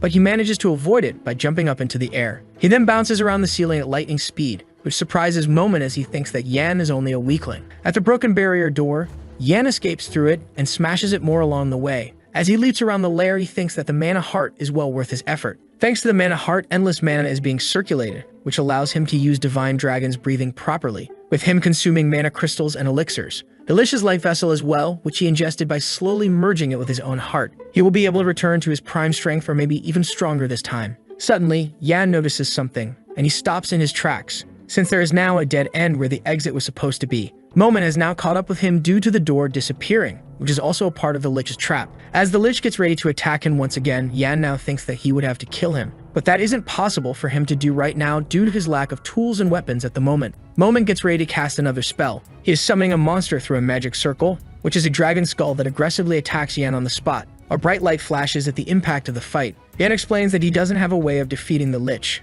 Even so, the monster was successfully killed, which is done by someone who suddenly entered the scene. It is a person Yan thinks that common sense doesn't work on, the Crown Prince Leon, who confidently tells Yan that he can handle the Lich. Leon states that he came to the lair as fast as he could after hearing that something happened during the training, but he didn't expect an undead monster to appear. The Crown Prince reprimands Momon for eliminating hundreds of promising trainees who are also his citizens. Leon aggressively proclaims that he will never forgive the Lich for what he did, though the Lich stays silent after all his statements. Yan then greets him, which urges Leon to question him about what he is doing at such a place since he looks like a trainee. He then explains that he was tracking the Lich and got separated from the rest of his group, which makes Leon realize that he was the one who informed him of this location. Yan smirks, thinking that the prince's timing was perfect, so he thanks Roman in his head. Since before the test, he whispered an order to Roman telling him to report to the commander and the Crown Prince about the lair's location in case everything went wrong. The Lich then realizes that the body and energy of the prince are familiar, so he asks how the prince is related to a man named Bahamut.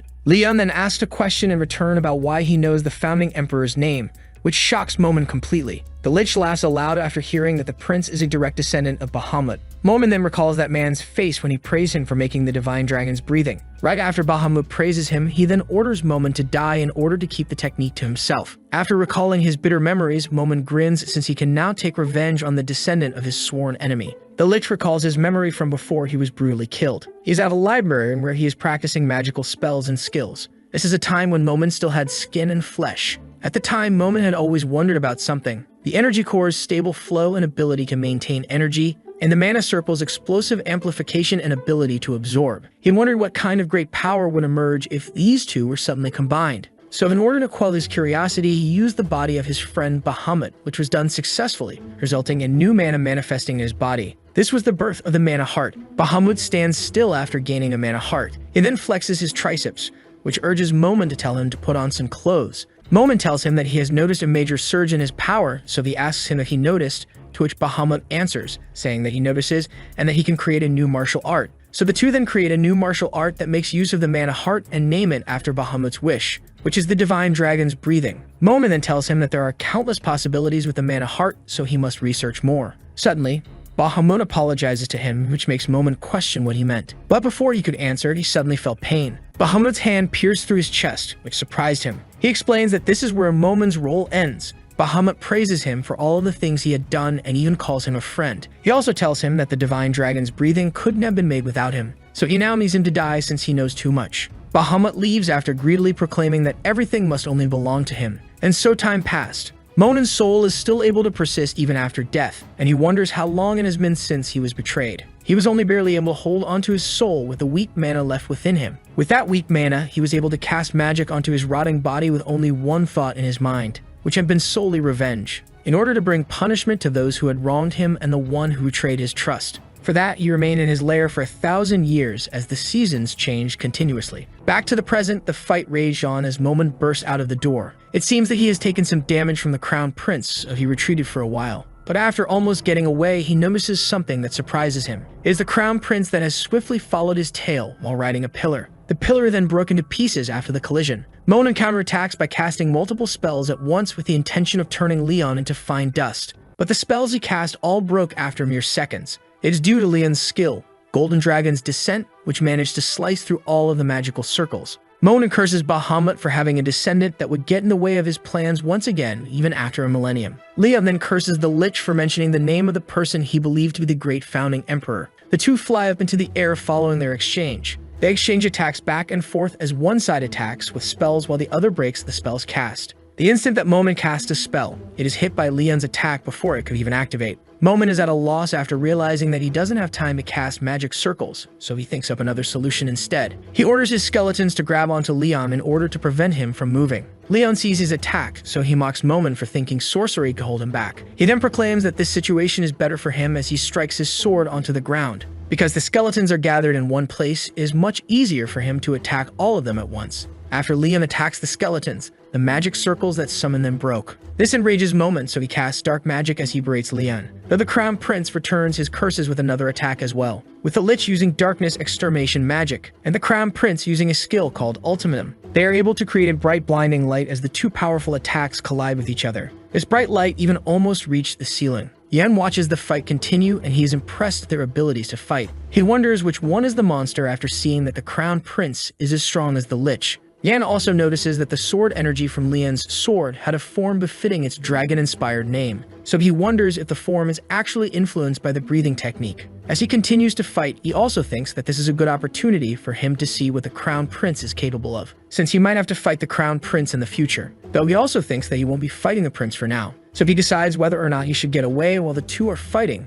in order to continue through his adventure. But an ominous voice appears from behind. Rodrigo Meyer suddenly grabs Yan's shoulder to halt his departure. Yan looks back with sharp eyes as he realizes that the voice is from Meyer. Rodrigo tightens his grip on Yan's shoulder as he mentions that he finds something strange. He thought it was weird that Yan was always in the middle of every problem even when things were really messed up. Yan then interrupts his statement and he calls him Captain Rodrigo. He stares blankly at Yan, pauses, and then speaks. The captain insisted that he should call him Sir instead of Captain, so Yan hesitantly agreed to call him Sir. Rodrigo then scoffs and criticizes the training standards for failing to teach basic manners and specifically how to properly greet superiors. Yan flashes back to a memory of Damien and Rodrigo standing face to face. Although the instructor commander covered up the escape incident, the report had already been filed. Captain Rodrigo looks at the paper given to him and is shocked to read that 4 trainees have escaped. The escapees were trainees with numbers ranging from the 10s to the 900s, totaling 4 in all. 2 trainees were caught in the nearby forest with their hands tied and faces covered. The pursuit squad 3, which had been chasing down the final escapee,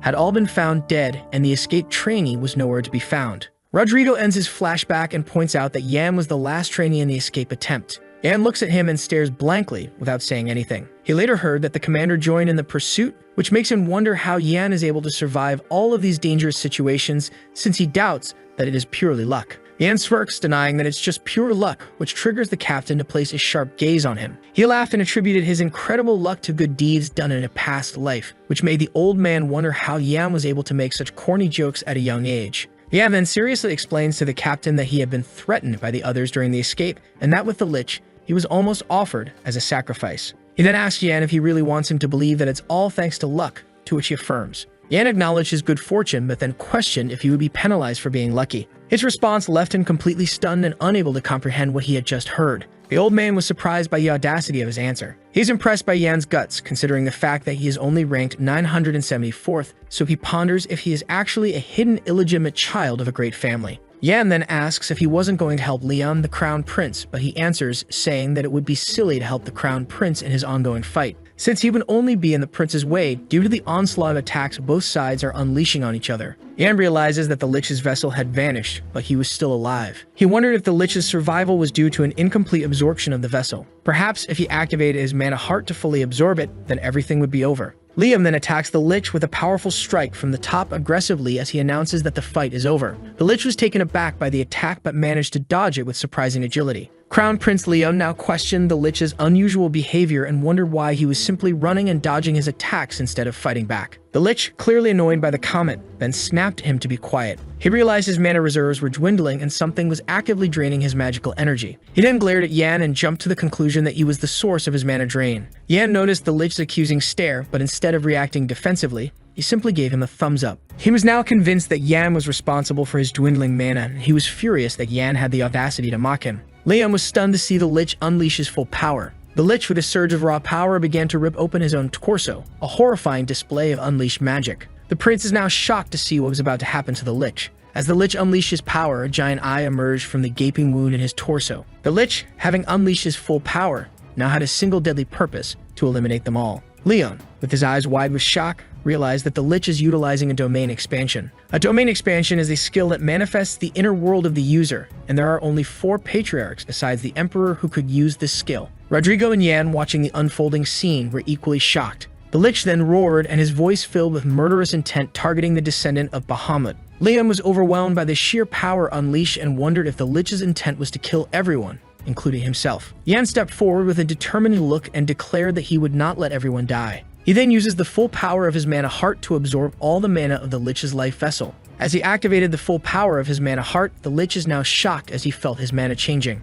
Liam then saw an opening and decided to attack the Lich while he was caught off guard thanks to Yan absorbing most of his mana. He then confidently shouts his technique to attack the Lich, but his sword suddenly snaps and breaks in half once he strikes the Lich point blank. The broken pieces of his sword flew through the air, propelled by the force of his attack. He mocks Leon's attack as futile since he believes there's no way that his attack would work on him. But Leon pays no mind as he stands still while chanting a new power technique to defeat him. This technique infused his own mana into his blade, which repaired his sword with newfound energy. He then blitzes the Lich, cutting him in half in just a fraction of a second with his new attack, while the Crown Prince's eyes burn with determination to defeat the Lich. His enemy coughs as he delivers the attack to him. A shower of blood rained down and splattered everywhere. The Lich's body was dissolving and its form fading into nothingness, but still refusing to surrender. He stumbles toward Leon while his body disintegrates with each step as he states that everything is all crumbling down. The Lich extended his hand to reach Leon while he ponders that everything will now disappear from his preparations to the grudges he had grown just because of a kid.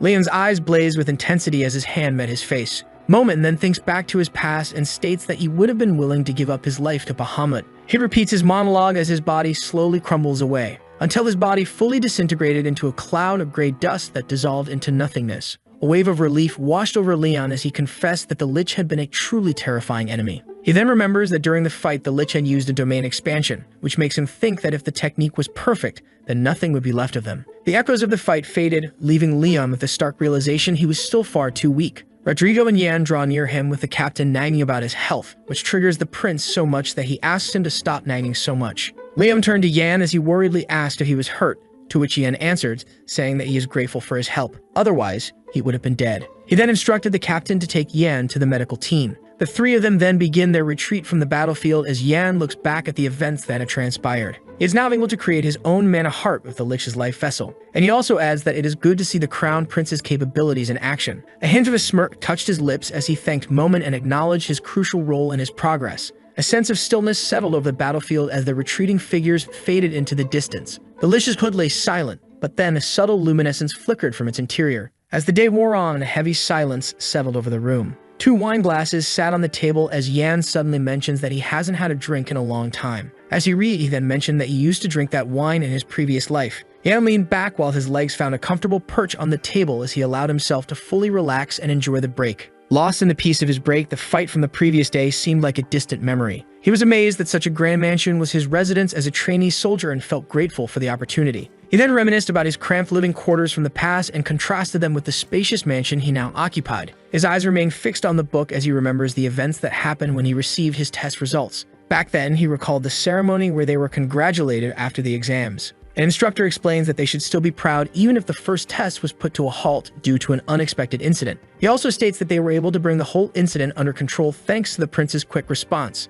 The trainees wishfully listened as the instructor announced that he would now reveal the ranks. High-ranked officers are gathered atop a terrace separated from the other weak trainees. While looking around, Lorena notices the commander's absence. The announcer continues and declares that accommodations would be assigned based on the trainees' rankings while reviewing the list. He went on to say that those who earned top rankings would be granted the privilege of entering the Imperial Vault that is located behind a massive door. Behind the massive door lay a collection of weapons and gleaming swords. The room boasted shelves filled with technique manuals and towering bookshelves overflowed with volumes of knowledge. He further explained that the floor they are allowed to access is directly determined by their ranking. Roman is surrounded by others as he expressed his disappointment at being ranked 5th. Cruel, who is ranked 4th, is grumbling about the fanfare surrounding the announcement, considering that trainees like him were not allowed to access the higher floors. Unlike others, Kasia expressed satisfaction with her 3rd place ranking and having endured minimal losses during the competition. Lorena was ranked 2nd but remained silent and unreadable as the rankings were announced. The announcement of Lorena's 2nd place ranking sparked a flurry of questions and eager anticipation as the crowd wondered who had claimed the top spot.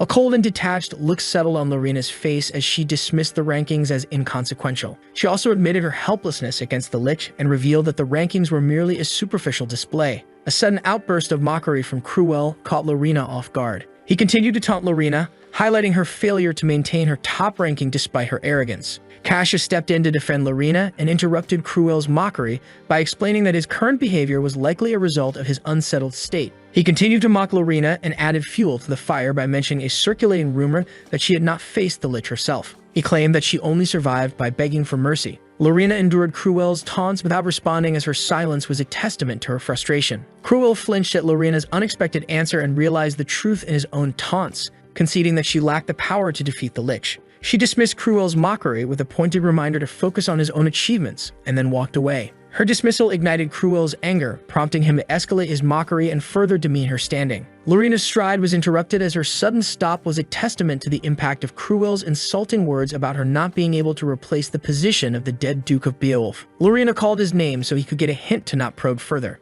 But Cruel's mockery increased even further by accusing Lorena of aiming for the former duke's position, which his brother should have gotten long ago. Lorena remained silent and absorbed all of Cruel's relentless mockery with a cold expression as he accused her of having a connection with the death of the duke. Despite his smug smile, his mockery was abruptly interrupted by Lorena's sudden question. He met Lorena's cold glare as she asked him whether or not he would die at this moment. A surge of energy coursed through Cruel as he readied himself to unleash his full power. Energy crackled from Cruel's hands as he unleashed his power, his voice laced with resentment as he had always hated Lorena for acting aloof. He then proclaimed that he'd rip off her cold mask from her face while he readied his attack. But a searing pain shot through his ear as he released his powers, which made him halt his attack. The man's grip remained unwavering, a constant source of excruciating pain that drove Cruel to a frenzy with a desperate feeling to know who was behind it. Cruel's ear was slowly being ripped off. This made him even more enraged, so he shouted, asking who was behind him. The announcer's voice was heard through the stadium as he announced the name of the first-place finisher. The champion was Yan, who was also currently standing behind Cruel, with his grip on his ear unrelenting. Then the crowd erupted in a cacophony of shock and disbelief as the announcement of Yan's first-place victory reverberated through the arena.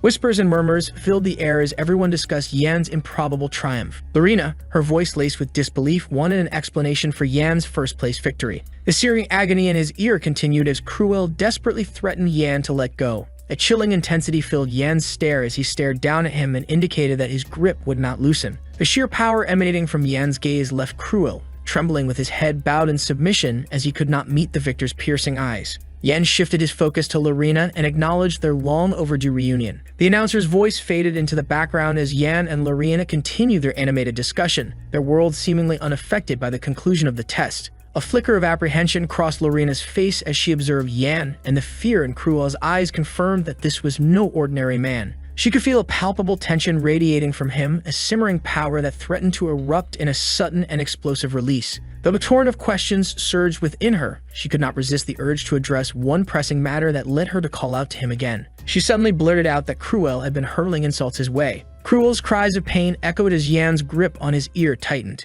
His success in achieving the highest rank led to him being granted a prestigious accommodation, such a privilege reserved for the elite. He then mentioned that the book he was carrying was a rare and valuable artifact that had been retrieved from the Imperial Vault. An inexplicable feeling of unease washed over Yan as he detected unusual activity beyond the door. He then realized that someone was waiting outside the door and invited them in. As he welcomed the guest lurking outside his door, silence filled the room. But then a person enters, stating that he was stunned to realize that Yan had been aware of his presence all along, even though he thought he was concealed. The person who entered is the commander, whose appearance signaled a confrontation, and he made it clear that there were unresolved issues between them. He settled into the chair with his gaze lingering on the wine before he grabbed himself a glass and took a thoughtful sip of it. Yan stood up and revealed that he had been expecting him to show up and had gone to the trouble of preparing the wine. Yan's teasing remark hinted that Damien's attempts to go unnoticed would be futile, as his presence was unavoidable. The commander then states that he could not understand the Crown Prince's worry for Yan, especially since he has been keeping a watchful eye on his situation. The Crown Prince remained the subject of their ongoing discussion.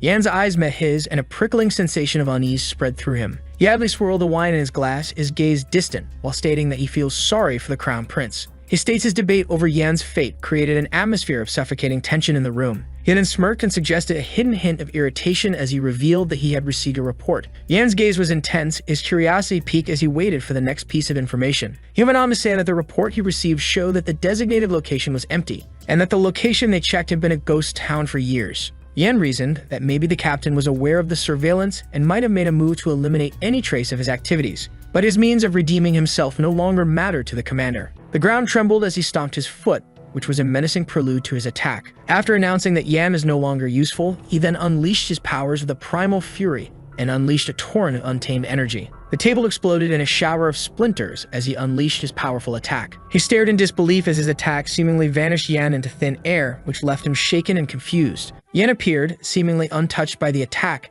his presence shrouded in an aura of invincibility. His eyes locked onto him with a mixture of shock and disbelief washing over him as he witnessed that Yan dodged his powerful attack. Yan's eyes burned with determination as he pulled out the book containing the crucial piece of the puzzle he had found. His eyes darted to the book, then a flicker of curiosity crossed his face as he listened to Yan's explanation of the puzzle. The book that he disclosed was a treasure he had acquired from the depths of the Imperial Vault. He revealed that his search had led him to the hallowed halls of the Special Forces Grand Library. The bookshelves held a vast collection of literature dedicated to training methods and the study of monsters. He ruthlessly discarded books that didn't pique his interest. His search ended, and he froze mid-air as the book he had been searching for was finally in his grasp. His eyes scanned the cover of the book and confirmed that it was the Special Forces research logs he had been searching for. Yan also revealed that the book explored the enigmatic condition of blocked meridians, which is a state where the body's vital energy is trapped and unable to circulate freely. He stressed the urgency of addressing blocked meridians, as their persistence weakens the body's energy and can tragically lead to death. He seized the book from Yan and immediately immersed himself in its pages while asking him what the problem was.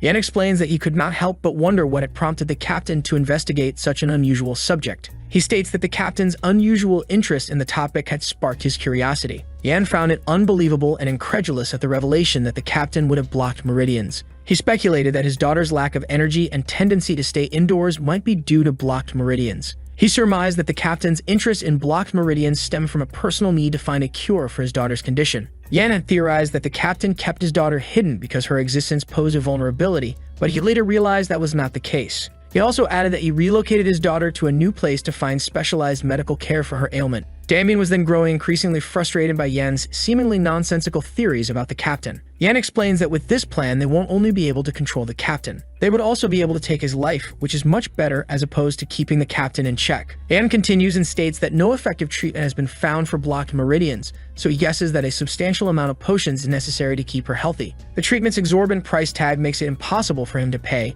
so he believes that he has ways to obtain money illegally. Yan suspected that the captain was using his connections with the special forces to acquire illegal funds. Yan theorizes that the captain is doomed if they were to find evidence that he is illegally acquiring funds from the special forces, and with that, they can easily hunt the old man down. Damien then suddenly brushes aside Yan's suspicions and claims that they were nothing more than wild guesses. Yan was unwavering in his belief that if their theory about the captain was correct, then they would have justification to kill him. A confident smirk played on Yan's lips as he thought about his plan. The instructor scrutinizes Yan and expresses a mixture of skepticism and uncertainty regarding the plans. But he changes his mind and decides to believe in him once again. He throws the book back at Yan with a sigh. Then Yan confidently catches the book that he threw at him. The commander tells him that he will look into what he has said using his connections in the investigation squad, and that Yan should learn more about the blocked meridians. Yan then smirks as he realizes that the commander has believed him, which is also due to the fact that everything he has stated is the truth. He knows that the captain used the Special Forces funds illegally for his daughter's condition, thanks to the uproar it caused in his past life. The instructor commander then suddenly had a random thought cross his mind. It seemed unbelievable to him that Yan would sacrifice all those weapons for a book about blocked meridians. Yan jokingly emphasized that the weapons held no value to him if he could be of assistance. He then walked away and headed out after their talk and told Yan that he could skip basic training for the time being. Confusion clouded Yan's face as he tried to make sense of what he had just said. His eyes met Yan's and he seemed poised to say something. A look of sheer disbelief washed over Yan's face as the commander declared his plans to make him his apprentice. A hint of amusement flickered across Yan's face as he considered the idea of being the instructor commander's apprentice. The commander went on to explain that he had grown fond of Yan and therefore wanted to take him on as his apprentice. Yan saw this as a golden opportunity to draw closer to him. He humbly declined the incredible offer, then acknowledged his limitations in the face of such a significant undertaking. The commander was astonished by their refusal, especially given the subordinate's skill and his past successful ambush. With humility, he then acknowledged his capture and expressed apprehension about the potential negative impact on the commander's reputation. The commander's frustrated outburst abruptly silenced him. He stated definitively that the apprenticeship had been decided upon and subsequently exited the room with a forceful closure of the door. A stunned silence filled the room as Yan thinks that everything has gone according to his plan since he got the commander impatient. He grasped his locket tightly in his hands as he now believes that he has an opportunity to foster a closer rapport with the commander. He remembers the insignia on the commander's shoulder, and he now believes that he has a chance to get closer to the commander, which could lead him to his family's secret. A look of firm resolve came over his face as he committed himself to the task of uncovering all the secrets. A great day unfolded at the third arena. The arena is devoid of spectators and functions as an exclusive training ground for executive personnel. The arena maintained a tranquil atmosphere as Yan meticulously counted his exercises. Maintaining support with one arm, he then performed a series of upward and downward body movements accompanied by audible exertion. His commitment to exercise has resulted in improved posture and the attainment of 200 push-ups. Time passed, and he continued to perform his workout routine. The silence of the empty third arena pressed down on him as he finally stood and rested. He then looks at his body and he could sense his body actively adjusting to the presence of the mana heart. The powerful muscles rippled beneath his skin, a testament to his efforts and yet the agonizing slowness of the change gnawed at him. He glanced at the third arena's space and was grateful for his commander's support. The diverse reactions to the benefit bestowed upon him by his commanding officer occupied his mind. He anticipated both anger and friendliness from those who knew about his advantage. He also knew his situation would attract more stalking from his stalker, Lorena. Yan took the book he presented to the commander and added that it was merely a distraction from his true intentions. A slow smirk played on his lips as he grabbed the book he'd been searching for and craving. He then held a heavy black book filled with the history of the Empire's founding, which rested in his hands. Yan now possesses a powerful mana heart, and yet he remained unable to achieve perfect proficiency in the Divine Dragon's breathing technique. It occurred to him that the successful execution of the dragon's breath technique necessitated the collaboration of both Bahamut and Momen. The recollection of the founding emperor served to underscore the necessity of his knowledge for the successful execution of the dragon's breath technique. Momen's death, on the other hand, had the prior theft of his ultimate technique as a reason for his vengeful lickhood. He proceeded to open the book with the expectation that it might contain some indication of the Divine Dragon's breathing technique. Shock rendered him speechless as he gazed upon the book's contents. Contrary to his expectations, the interior of the book proved to be devoid of any inscriptions or markings whatsoever. Despite a thorough examination of each page, there were still no inscriptions discovered, making him wonder if the rumors he had heard were fake. Yan deduced that Bahamut probably didn't leave such information lying about since he had killed Momen just to keep it a secret. He pondered whether that was a possible explanation for the absence of information within the book.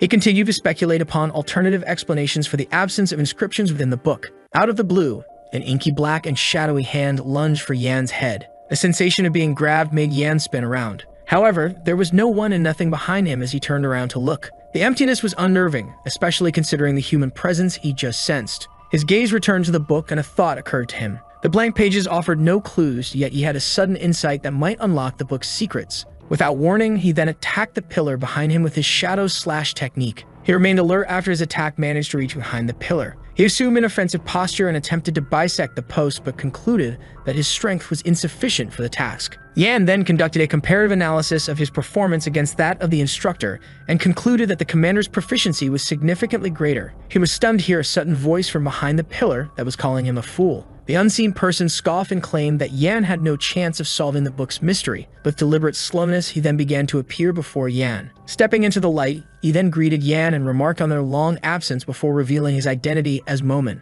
Yan shouted in disbelief, unable to believe Momen was in front of him despite taking a powerful hit from the Crown Prince. With a confident air, Momen then explained to Yan that he'd grown stronger and wiser since their last match. Mona's measured steps were a prelude to the confrontation, and Yan still stood firm with a coiled spring of readiness. His words reduced him to nothing more than a crawling insect in Momen's eyes. A venomous glare shot from Yan's eyes, his teeth grinding together in a silent scream of fury. Momen then launched himself at Yan in a blur of motion. In a flash, she aimed a deadly strike at Yan, her intent to kill unmistakable. The unexpected attack made Yan grit his teeth in shock. As her attack launched on Yan, Momen's form rippled and changed in a terrifying metamorphosis mid-strike. Momen's sudden transformation was noticed by Yan and shocked him. In a shocking twist, Momen's body had now changed into the form of a mysterious girl who then unleashed a brutal assault. Yan cautioned himself against being missiled by Momen's outward appearance. He braced for the blow, but instead of impact, a chilling coldness washed over him as Momen's ethereal form pierced his very being. Momen's laughter echoed as she passed through Yan's body again and again, leaving him completely stunned.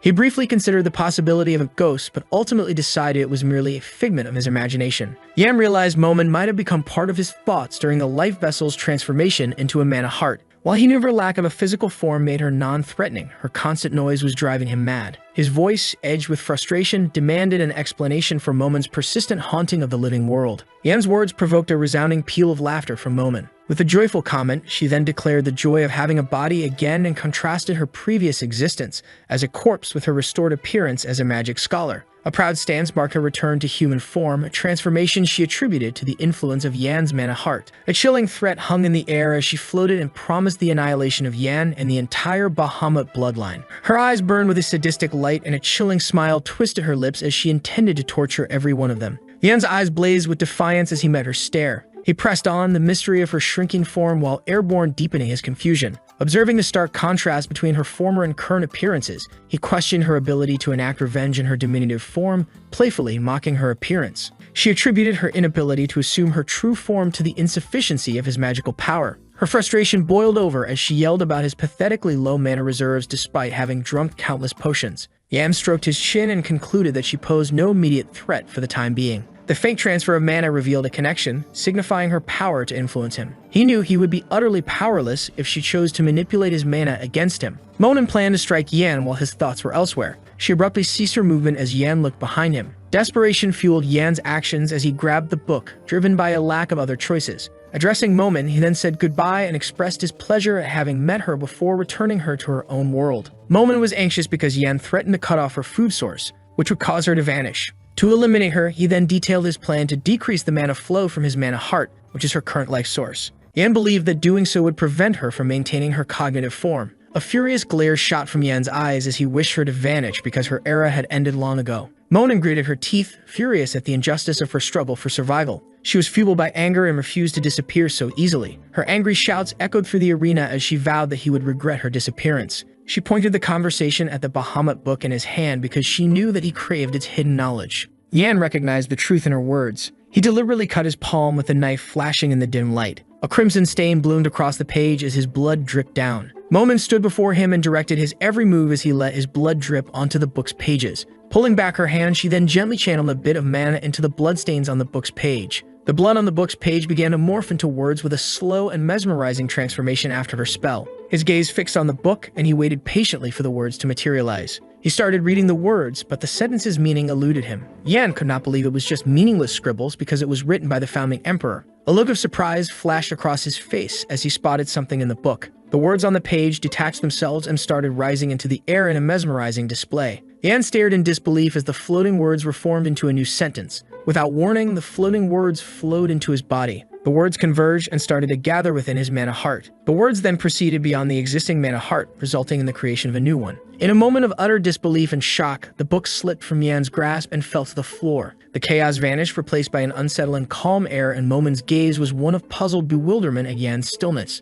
He checked his body and found no abnormalities, yet the conviction remained that it had been no ordinary illusion. His gaze lingered on the book, and a deep curiosity stirred as he pondered what mysteries Bahamut had concealed. Yan set off on foot with his destination uncertain. Yan turned his back on the arena and beckoned Momin to follow him as they searched for an answer. His expression was vacant as he regarded Momin, yet his resolve to provide her with an alternative physical form, thereby liberating her from her parasitic state, was unwavering. Mona listened, and they would seek a solution together. A smile spread across her face as soon as she realized she'd be going with him. Her bubbly voice danced with curiosity as she questioned Yan about his abrupt change in attitude. With a serious expression, Yan then warned her not to get her hopes up too high. She then affirmed Yan's request to maintain a conventional demeanor. A sinister smile twisted her lips, betraying her lack of genuine concern for Yan's plight. A cruel plan formed in her mind that if she had sufficient mana, she would instantly dispose of Yan. Then a cruel smile played on her lips as she stood behind Yan unnoticed. As they walked, a sudden chilling decision took root in Yan's mind that he would erase Momin without delaying any further. The bickering persisted throughout their walk. A quiet afternoon settled on the forgotten old place.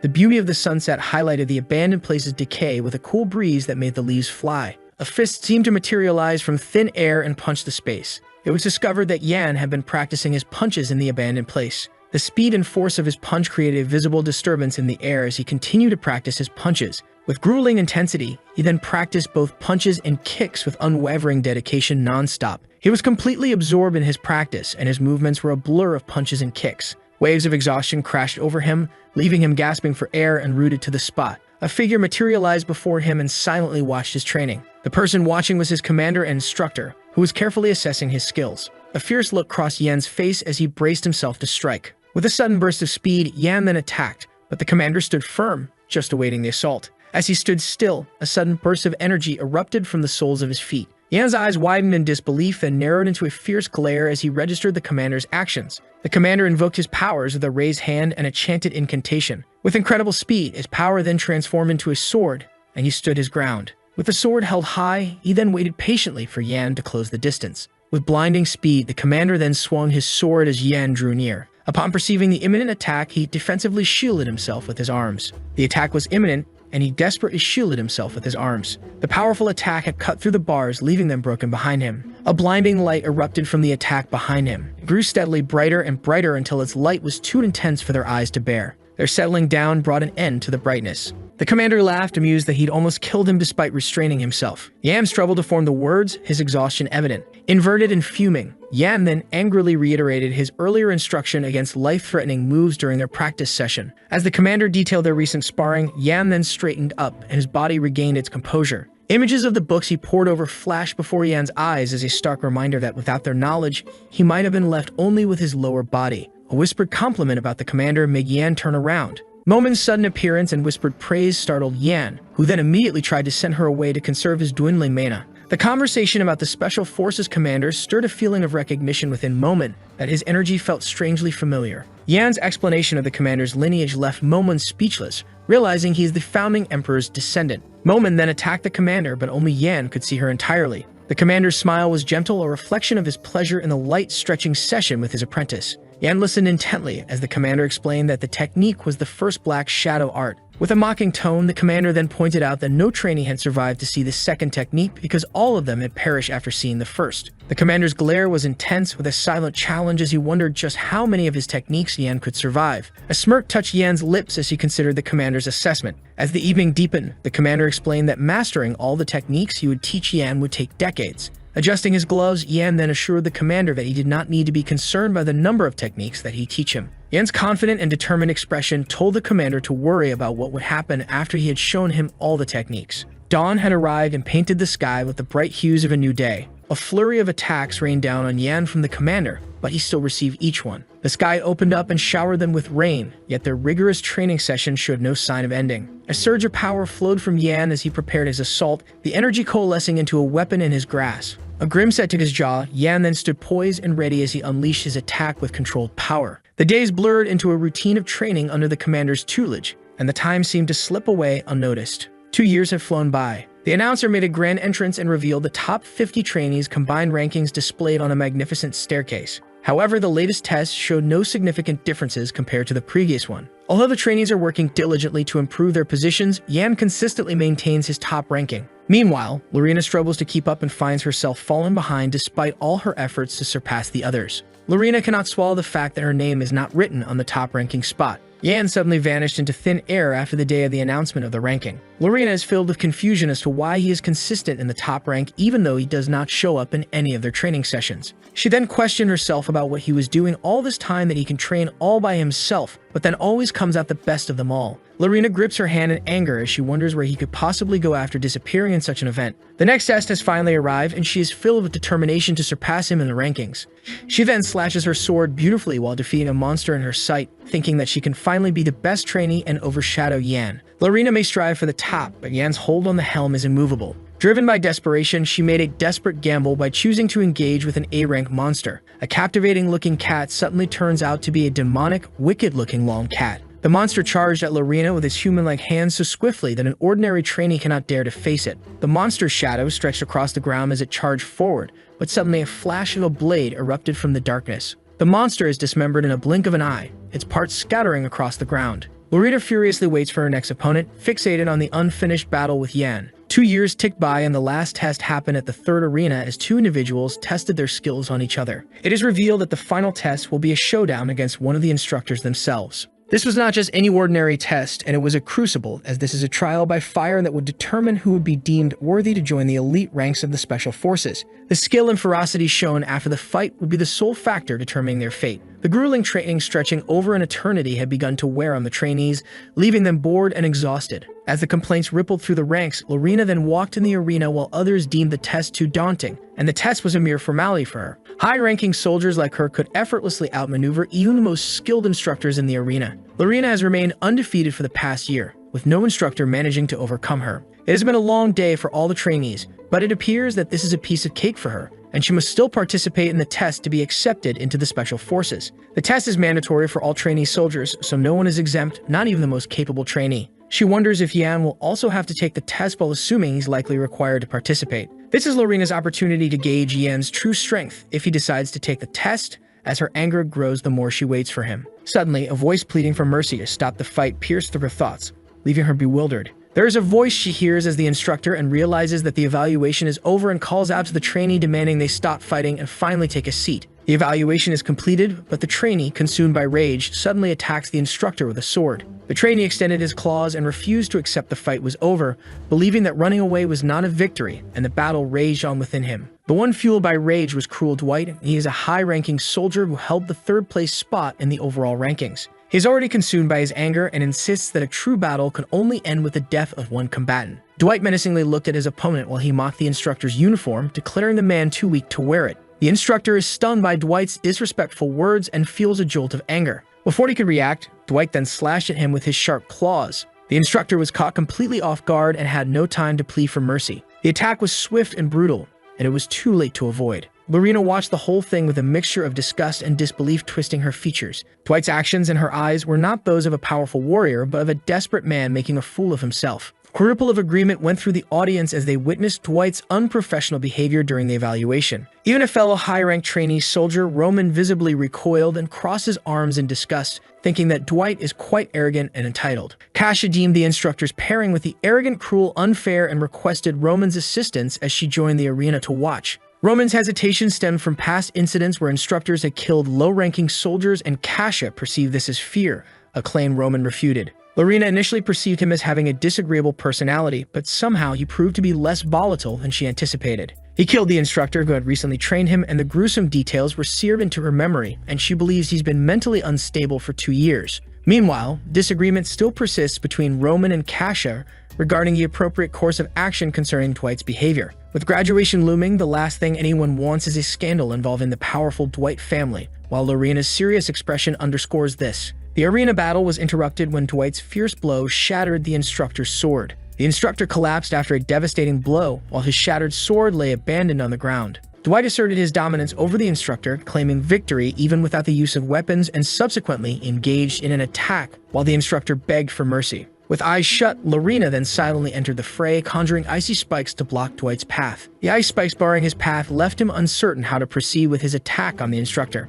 Lorena wants to keep things quiet, but she can't just ignore what Dwight's doing. She will ensure her conduct remains beyond reproach in relation to the Dwight family, while simultaneously demonstrating exceptional skill called Beowulf's Supreme Technique in the arena. Lorena makes sure that she doesn't make a single sound while giving a furious look at Dwight. A predatory laugh escaped Dwight's lips as he bared his teeth, which are pointed and sharp like a shark's, at Lorena. Dwight is fueled by anger, making him really want to teach her a lesson before graduation, and he sees this as an opportunity to raise his ranking. His glowing eyes held a sinister light as he bellowed Lorena's name, leaving no doubt this was her ultimate test. The sun shines in the arena, and the fight between Lorena and Cruel Dwight continues. He's criticized by Lorena for his lack of challenging opponents, and she asserts her own superior strength and willingness to engage in a tougher fight. Dwight chuckles, his face partially hidden, dismissing her confident attitude as typical arrogance. Lorena watched Dwight laugh, then a growing unease settled over her as she sensed the escalating death energy emanating from him. While smiling menacingly, Dwight then makes sure to humiliate and wipe her from existence during this fight.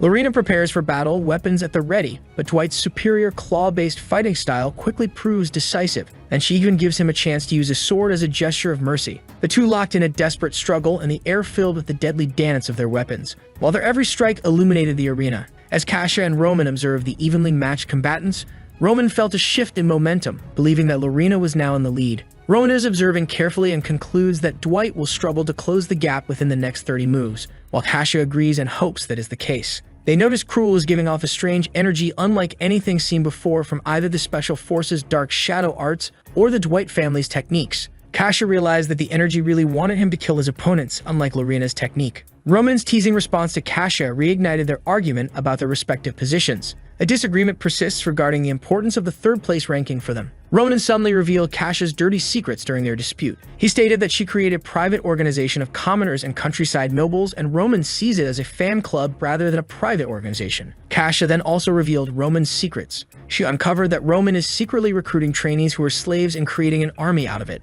Her intense curiosity about Roman's personal matters annoyed him, and yet he leaned closer to her. Just as their argument was about to reach a boiling point, suddenly a voice of the defeated cut through the tension. Dwight's defeat brought relief to Kasia and Roman, while a sword pressed against his throat sealed his fate. Lorena's victory over Dwight served as a harsh lesson that pretending to be invincible can lead to devastating consequences, and to be humble at all times. Despite his outward agreement, A nagging doubt and a dark entity whispered that he was destined to fail again, leaving him stunned. The dark entity laughs as it manipulates him into believing that allowing anyone else to succeed would result in the complete loss of everything he possessed. He was reminded by the dark entity that while he lost everything, fighting and conquering all would restore his former wealth and power. The dark entity that previously unleashed Dwight's savagery has returned, making him overwhelmed once more. Another burst of laughter from Dwight left Lorena staring at him, a mixture of confusion about what resolve he was talking about and perhaps a touch of annoyance on her face. The resolve Dwight is talking about is to kill himself and then impale his own neck against Lorena's already pointed sword, leaving her horrified. He was driven to such desperate measures because losing everything was unthinkable and death seemed preferable. Dwight's suicide attempt sent Lorena into a panic, instantly followed by a brutal ambush from the dark entity that had consumed him. His assault, fueled by the dark entity, was so powerful it sent Lorena flying and left her unconscious. With Lorena's life hanging in the balance, Dwight raised his weapon for the final and decisive blow, but before it could land, a new entity appeared, its presence abruptly halting Dwight's attack. With a startling transformation, the new entity became a black wolf after deflecting the attack and plunging him into a state of utter confusion. The entire scene unfolded before Kasia and Roman's eyes. The sound that followed, a wolf's howl, sent a jolt of unexpected recognition through them. A wolf transformed into a man just in time to prevent Lorena's fall after she lost consciousness.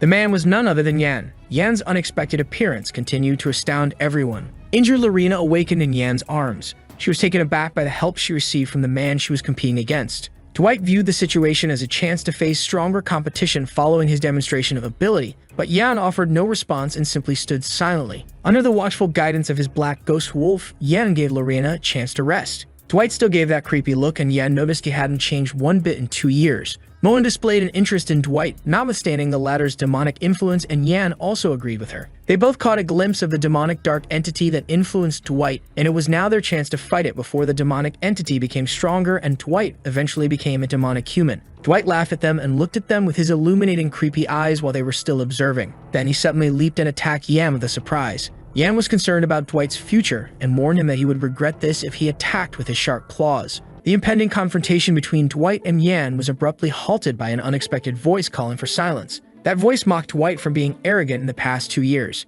He felt that familiar energy from the man who disrupted their fight, and that mysterious man was going to make the final announcement. The man was none other than the instructor commander himself. The instructor commander looked at them with his sinister eyes and told them that it was such a waste of time to die right before their last day. The sun was finally about to set, and the walls of the arena stood tall. The instructor commander congratulated them for surviving up until now. As he stood on the upper floor of the arena, he announced that the batch started with 10,000 trainees, and there were only 200 left during this period. The 200 trainees stood strong in front of the instructor commander, and he thought that those who were left were a decent result. The commander also announced that their strength and skills made up 50% of their final evaluation, while the remaining 50% was based on their mana estimation. The instructor commander happily announced that they were no longer trainee soldiers and deserved to be called something other than a trainee number. They now had the right to be knights of the Empire as full-fledged knights. The Empire Knights are people who are able to control mana. There are a total of 10 ranks to measure how strong the knights are within the Empire. Rank 10 is a knight who has learned how to use mana.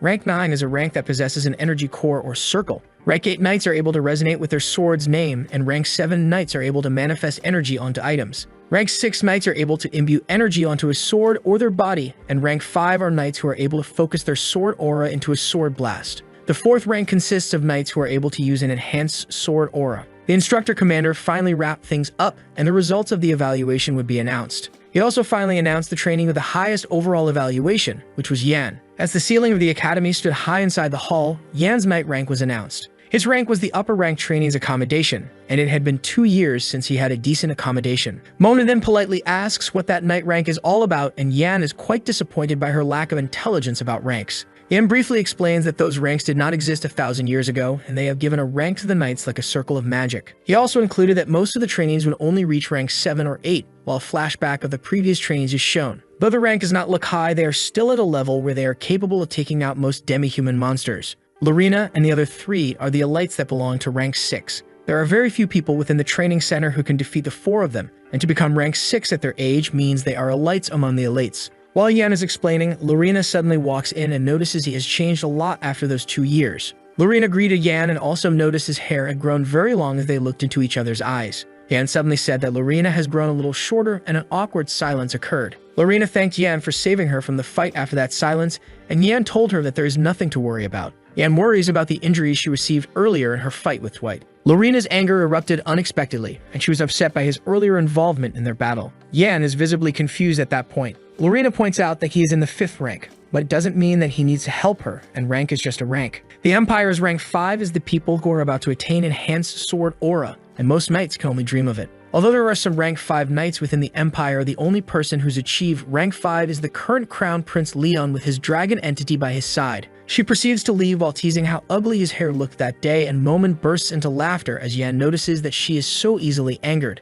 Lorena knew that she had done something shameless as she recalled her brother is a rank 5, which is a testament to skill, not age. She does not want to admit that he is better than her brother, and she knew it was childish. Momon is still bewildered that being in rank 5 is such a big deal for everyone as Yan looks at his hair and notices that it is indeed a little too long. She said that Yan no longer has to hide his strength. If he did show everyone his true potential, then he could exceed rank 5. But hiding this much power and skill is perfect for now to blend in with other knights. Yan smiles because his plan is to get moths gathering around him like how they are attracted to flame. As the sunlight brightens the dark staircases of the training center, the instructor commander and the senior instructor walk to the wide red carpet. The commander is too much in favor of Yan and thinks that the other trainees must be discouraged because of him. He is also impressed by the black wolf that Yan has been carrying around and the black shadow sword art he uses. But another instructor notices the instructor commander's behavior. The senior instructor confronted the commander, saying that favoring only Yan will disrupt the order within the training center. The instructor commander seems unsatisfied with the senior instructor's confrontation, and he questions that since he became a senior, he's become fearless. The senior instructor apologizes and obeys the commander's orders. He thinks that it is hard for them to trust the judgment of the instructor commander. The senior commander decides to take care of Yan with his own hands. In the dark room where the doors are shut, and the chandelier reflects the sunlight from the window, Yan is having a peaceful rest in his bed in the dark corners of the room. As his face looks toward the sunlit window while sleeping, his coat is widely open. Suddenly, there is a silhouette that appears before his face and looks at him with an ominous look while quietly laughing. There was Momon standing above him, whose goal was to take over Yan's body while he was asleep. She'd been gathering her strength and waited 2 years for this opportunity to take over his body, thinking that Yan must have forgotten it. With an ominous look towards him while casting a spell, she plans to brainwash him first. She casts a spell called Mindbreaker and slowly begins to brainwash Yan. She won't rush, and bit by bit, she will eventually take control over his body. While she is complacent that she will finally take over Yan's body, he wakes up suddenly. Yan looks at her with his eyes furiously, and his black wolf is ready to bite her anytime at her back. Momon laughs awkwardly and says she was only trying to test his mana is circulating very well. Yan obviously did not believe her. He warned that if she did this again, he would turn her into dust. She is furious because Yan keeps delaying his promise of getting Momon her body back. While they are arguing, a knock on the door suddenly can be heard, leaving them both speechless. The person outside who is knocking is looking for Yan. Yan is confused as to why anyone would knock at his door late at night, but he opened it anyway. He opens the door and finds a senior instructor alone in the dark, saying that the instructor commander is looking for him. The instructor ordered Yan to follow him while giving him an aggressive look. Then the senior instructor brought Yan into the dark shopping alleyway. Every shop was closed, and everywhere you looked there was darkness. They proceeded to walk into the darkness of a shopping alleyway, and Yan asked why the instructor commander was looking for him. He also asked why he wanted to meet him in this place late at night while the tests were already over. The instructor acted like he did not hear any of his questions. Yan finally asked the instructor if the instructor commander really wanted to meet him. Then the instructor suddenly drew a shiv hidden beneath his sleeve and stabbed it backward as hard as he could. He was nowhere to be found when he leaned back to his surprise. Yan moved so rapidly that he outpaced the instructor. He had no time to react when Yan performed the 7th form of the Dark Soul called the 1-inch punch, sending him flying. Senior instructor Zach looked defeated at that point from Yan's effortless punch. He immediately asked Yan why he already knew this was a trap that he set up. Yan already knew his intention to kill him in the alleyway and mock the instructor for his cover training, making the senior instructor clearly offended. He realized that the sword Zach was holding emitted a crimson-colored sworn energy, and the only people capable of using that sword energy are senior instructors. Yan asked calmly if the instructor commander knew about his actions and if he was ready for the consequences of what he was doing right now. Senior instructor Zach kept getting irritated at him and found Yan's arrogance unwarranted, given his recent promotion to the 5th rank. Out of nowhere, 3 senior instructors appeared behind him with the intent to kill him. Yan smiled at them, knowing he could defeat them all at once. In a shocking turn of events, he then fell in defeat after he confidently thought to himself that he would win against them. Momon asked him what he was doing out of confusion, but Yan told her to keep her mouth shut. Yan begged the instructors, asking why they were doing this to him while his body was tied. The other senior instructors were in a hurry to end him and leave the alleyway immediately, while Yan still asked what the reason was for killing him. Senior instructor Zach stood in front of him quietly. He finally revealed the reason why they were planning to kill Yan. A recollection from 2 years prior intruded upon his present consciousness,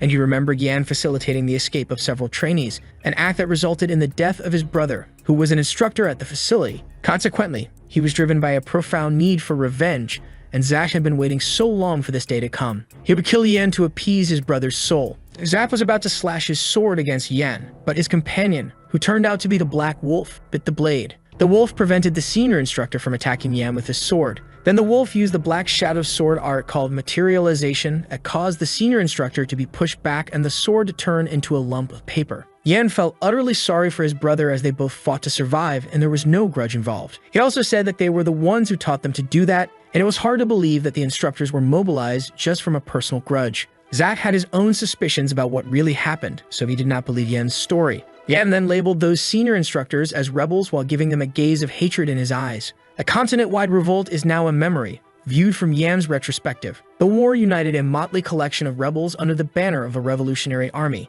The rebel army, known as the Crimson Revolutionaries, derived their name from the crimson aura emanating from their swords. Blood stained their swords as their dark red aura, fueled by their own blood, has always foreshadowed the bloody outcome of every battle. The Crimson Revolution's fighting style is a refined art passed down from its founder and was potentially even more destructive in the hands of a skilled peer. However, its blood-consuming nature proved to be a significant drawback. The Crimson Revolutionaries countered the technique's blood consumption by absorbing blood themselves. Yan's flashback ends and he finds himself confronting the rebels' imminent attack. His sharp gaze swept over the rebels as he suspected who was the mastermind pulling the strings. A furious rebel fixed Yan with an angry stare. Their anger continued to escalate as they talked to each other. A grim threat, born of pure fury, escaped his gritted teeth as his face twisted with rage, then promised Yan a slow and agonizing death. The rebel leader directed his subordinates to commence the Crimson Revolution. Yan patiently bided his time, their attack confirming his belief that they were indeed rebels. A magical red aura began to emanate from the rebels' swords.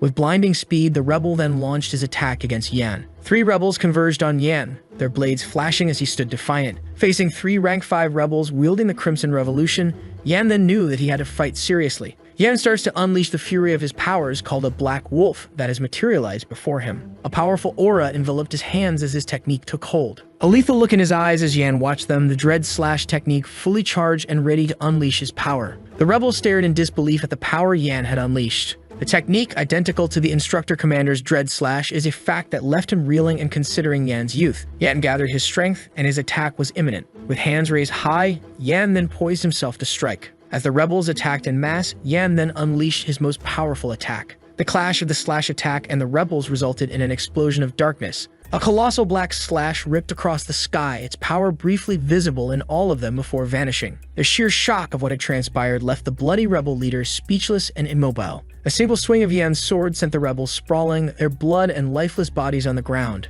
Yan's single strike had achieved the impossible, leaving the rebel leader utterly dumbfounded and baffled. The raw power emanating from Yan was a terrifying spectacle that reduced the rebel to a screaming, terrified figure who branded him a monster. Pain twisted his accusations as he confronted Yan with his suspicions of imperial treachery burning bright. A storm of fury and fear raged within him as he wondered how Yan had uncovered their secret and if their commander was already aware. A fresh wave of agony washed over the rebel as Yan's presence loomed over his cut-off and bloody legs. A life-or-death decision hung in the air as he withdrew an object from his coat, with his offer of mercy conditional upon the rebel's answers. With a careful hand, he then opened the pendant, and its mysterious insignia left a silent question hanging between him and the rebel. A gasp escaped his lips as his eyes widened and took in the shocking contents of the pendant. Intrigued by the insignia, he then pondered its unexpected location within the pendant. In a terrifying display of strength, Yan then snatched him up and held him aloft, and he became a helpless figure in the air. Yan's interrogation was a relentless storm of questions about the insignia, each unanswered query fueling his pursuit of the truth. As the rebel spoke, a sudden grotesque swelling erupted on his face, a silent testament to some unseen force.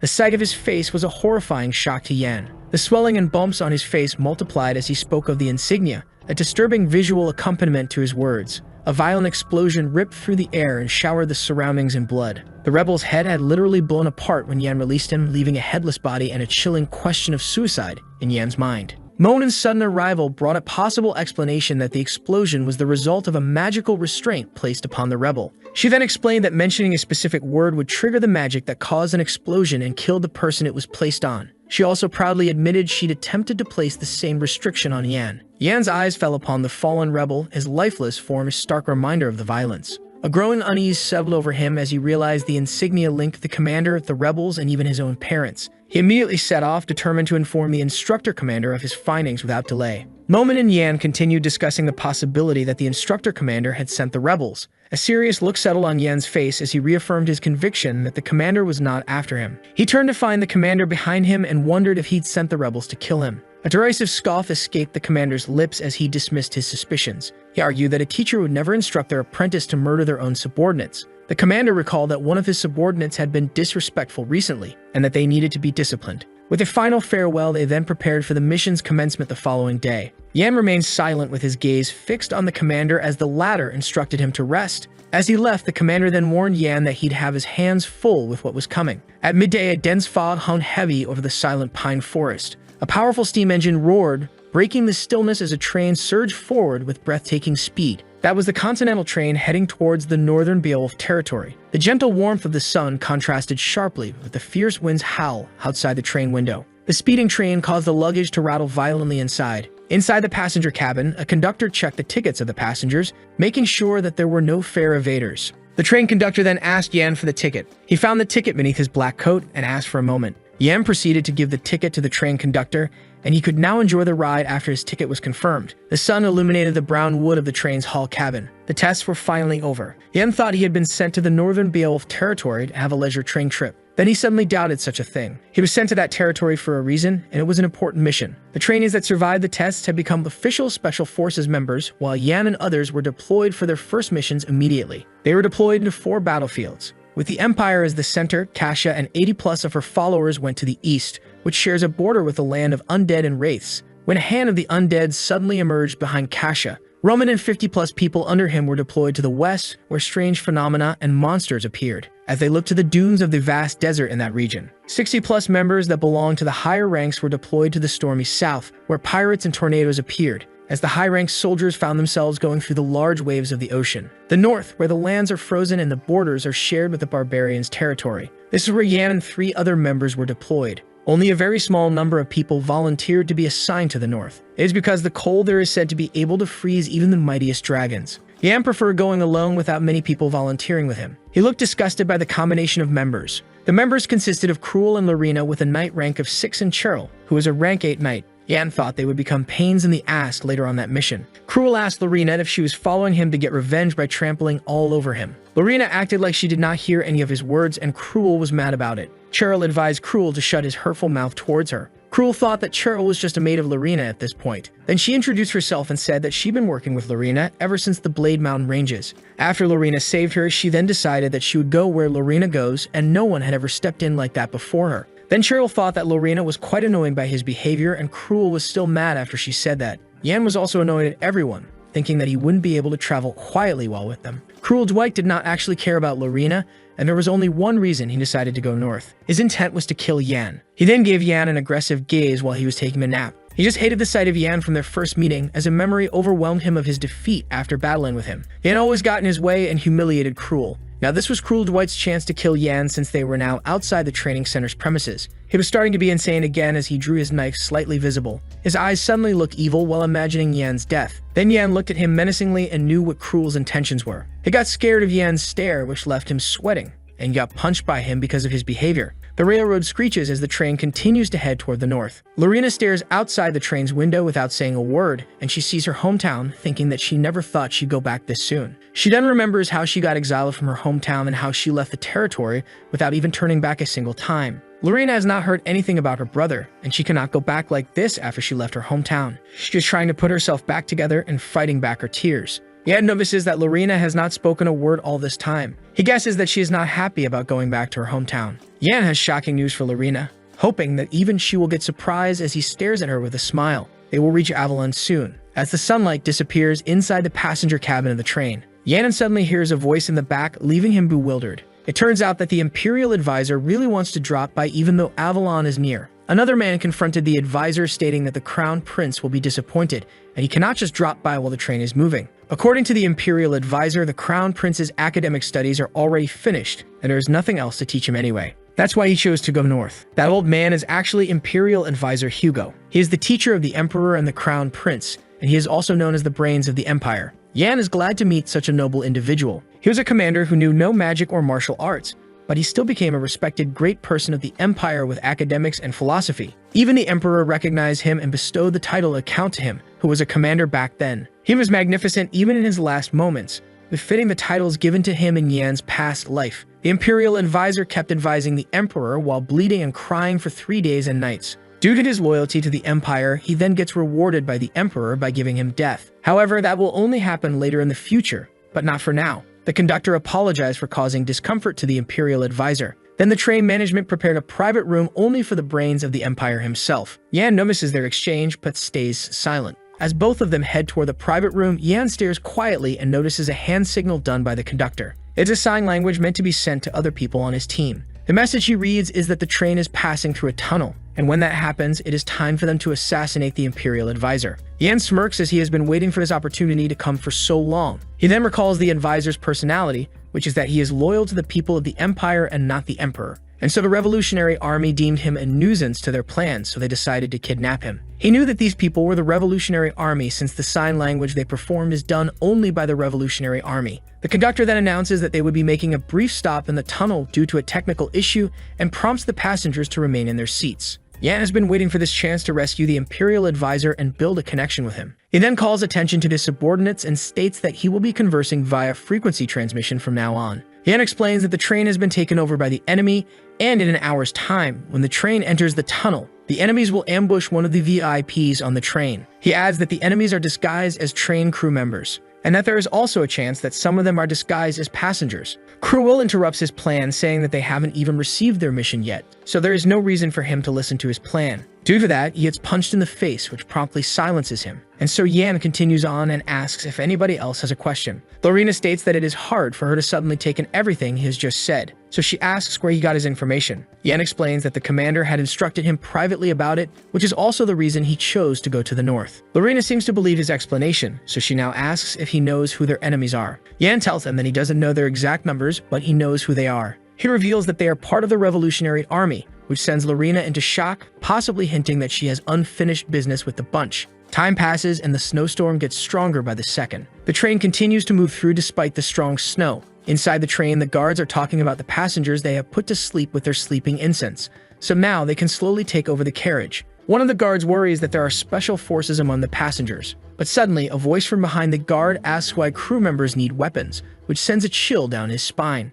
Lorena then attacks the enemy from above with her sword as the enemy panics, wondering who she was. Her attack manages to cut the enemy's sword in half and strike his torso. The other enemies are horrified at the sight of their comrade being attacked. They also realize that the wounds she inflicted have now frozen up and dealt their comrade a great deal of pain. The enemies see that her sword is bursting with cold energy, which leads them to a conclusion. They realize that their enemy is part of the Beowulf family. The opposing forces stand off inside the train. Lorena states that Yan was indeed right, to which the enemy cuts her off, saying that he knew there were special forces on the train, but he didn't expect that there would be a Beowulf. They then get excited at the prospect of getting a promotion if they manage to get the bounty on her head. Lorena's face darkens with anger as she questions them. She asks whether they know what the Revolutionary Army has done to the Beowulf family. Lorena tells them that the reason her brother disappeared is due to him leaving their hometown to join the special forces in order to hunt down the Revolutionary Army. But now they have shown themselves in front of her, which brought her great joy now that she can enact her revenge on them. Though the enemy doesn't seem to be threatened and simply laughs as their swords glow with an ominous red aura. The enemy then returns her question back to her and asks her if she knows what her family has done. He furiously explains that her family had been wallowing in their riches while his family survived by eating rotten trash despite her family causing their situation.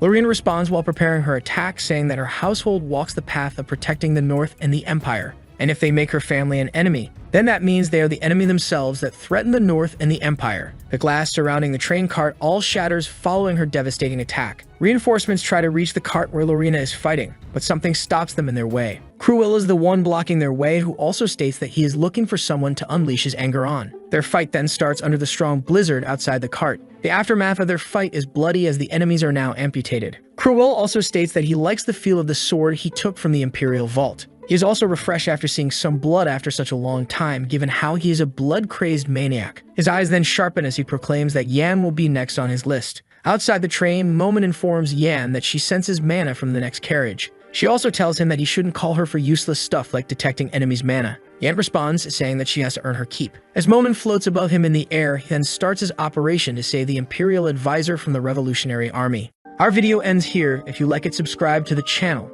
See you next time. Bye-bye.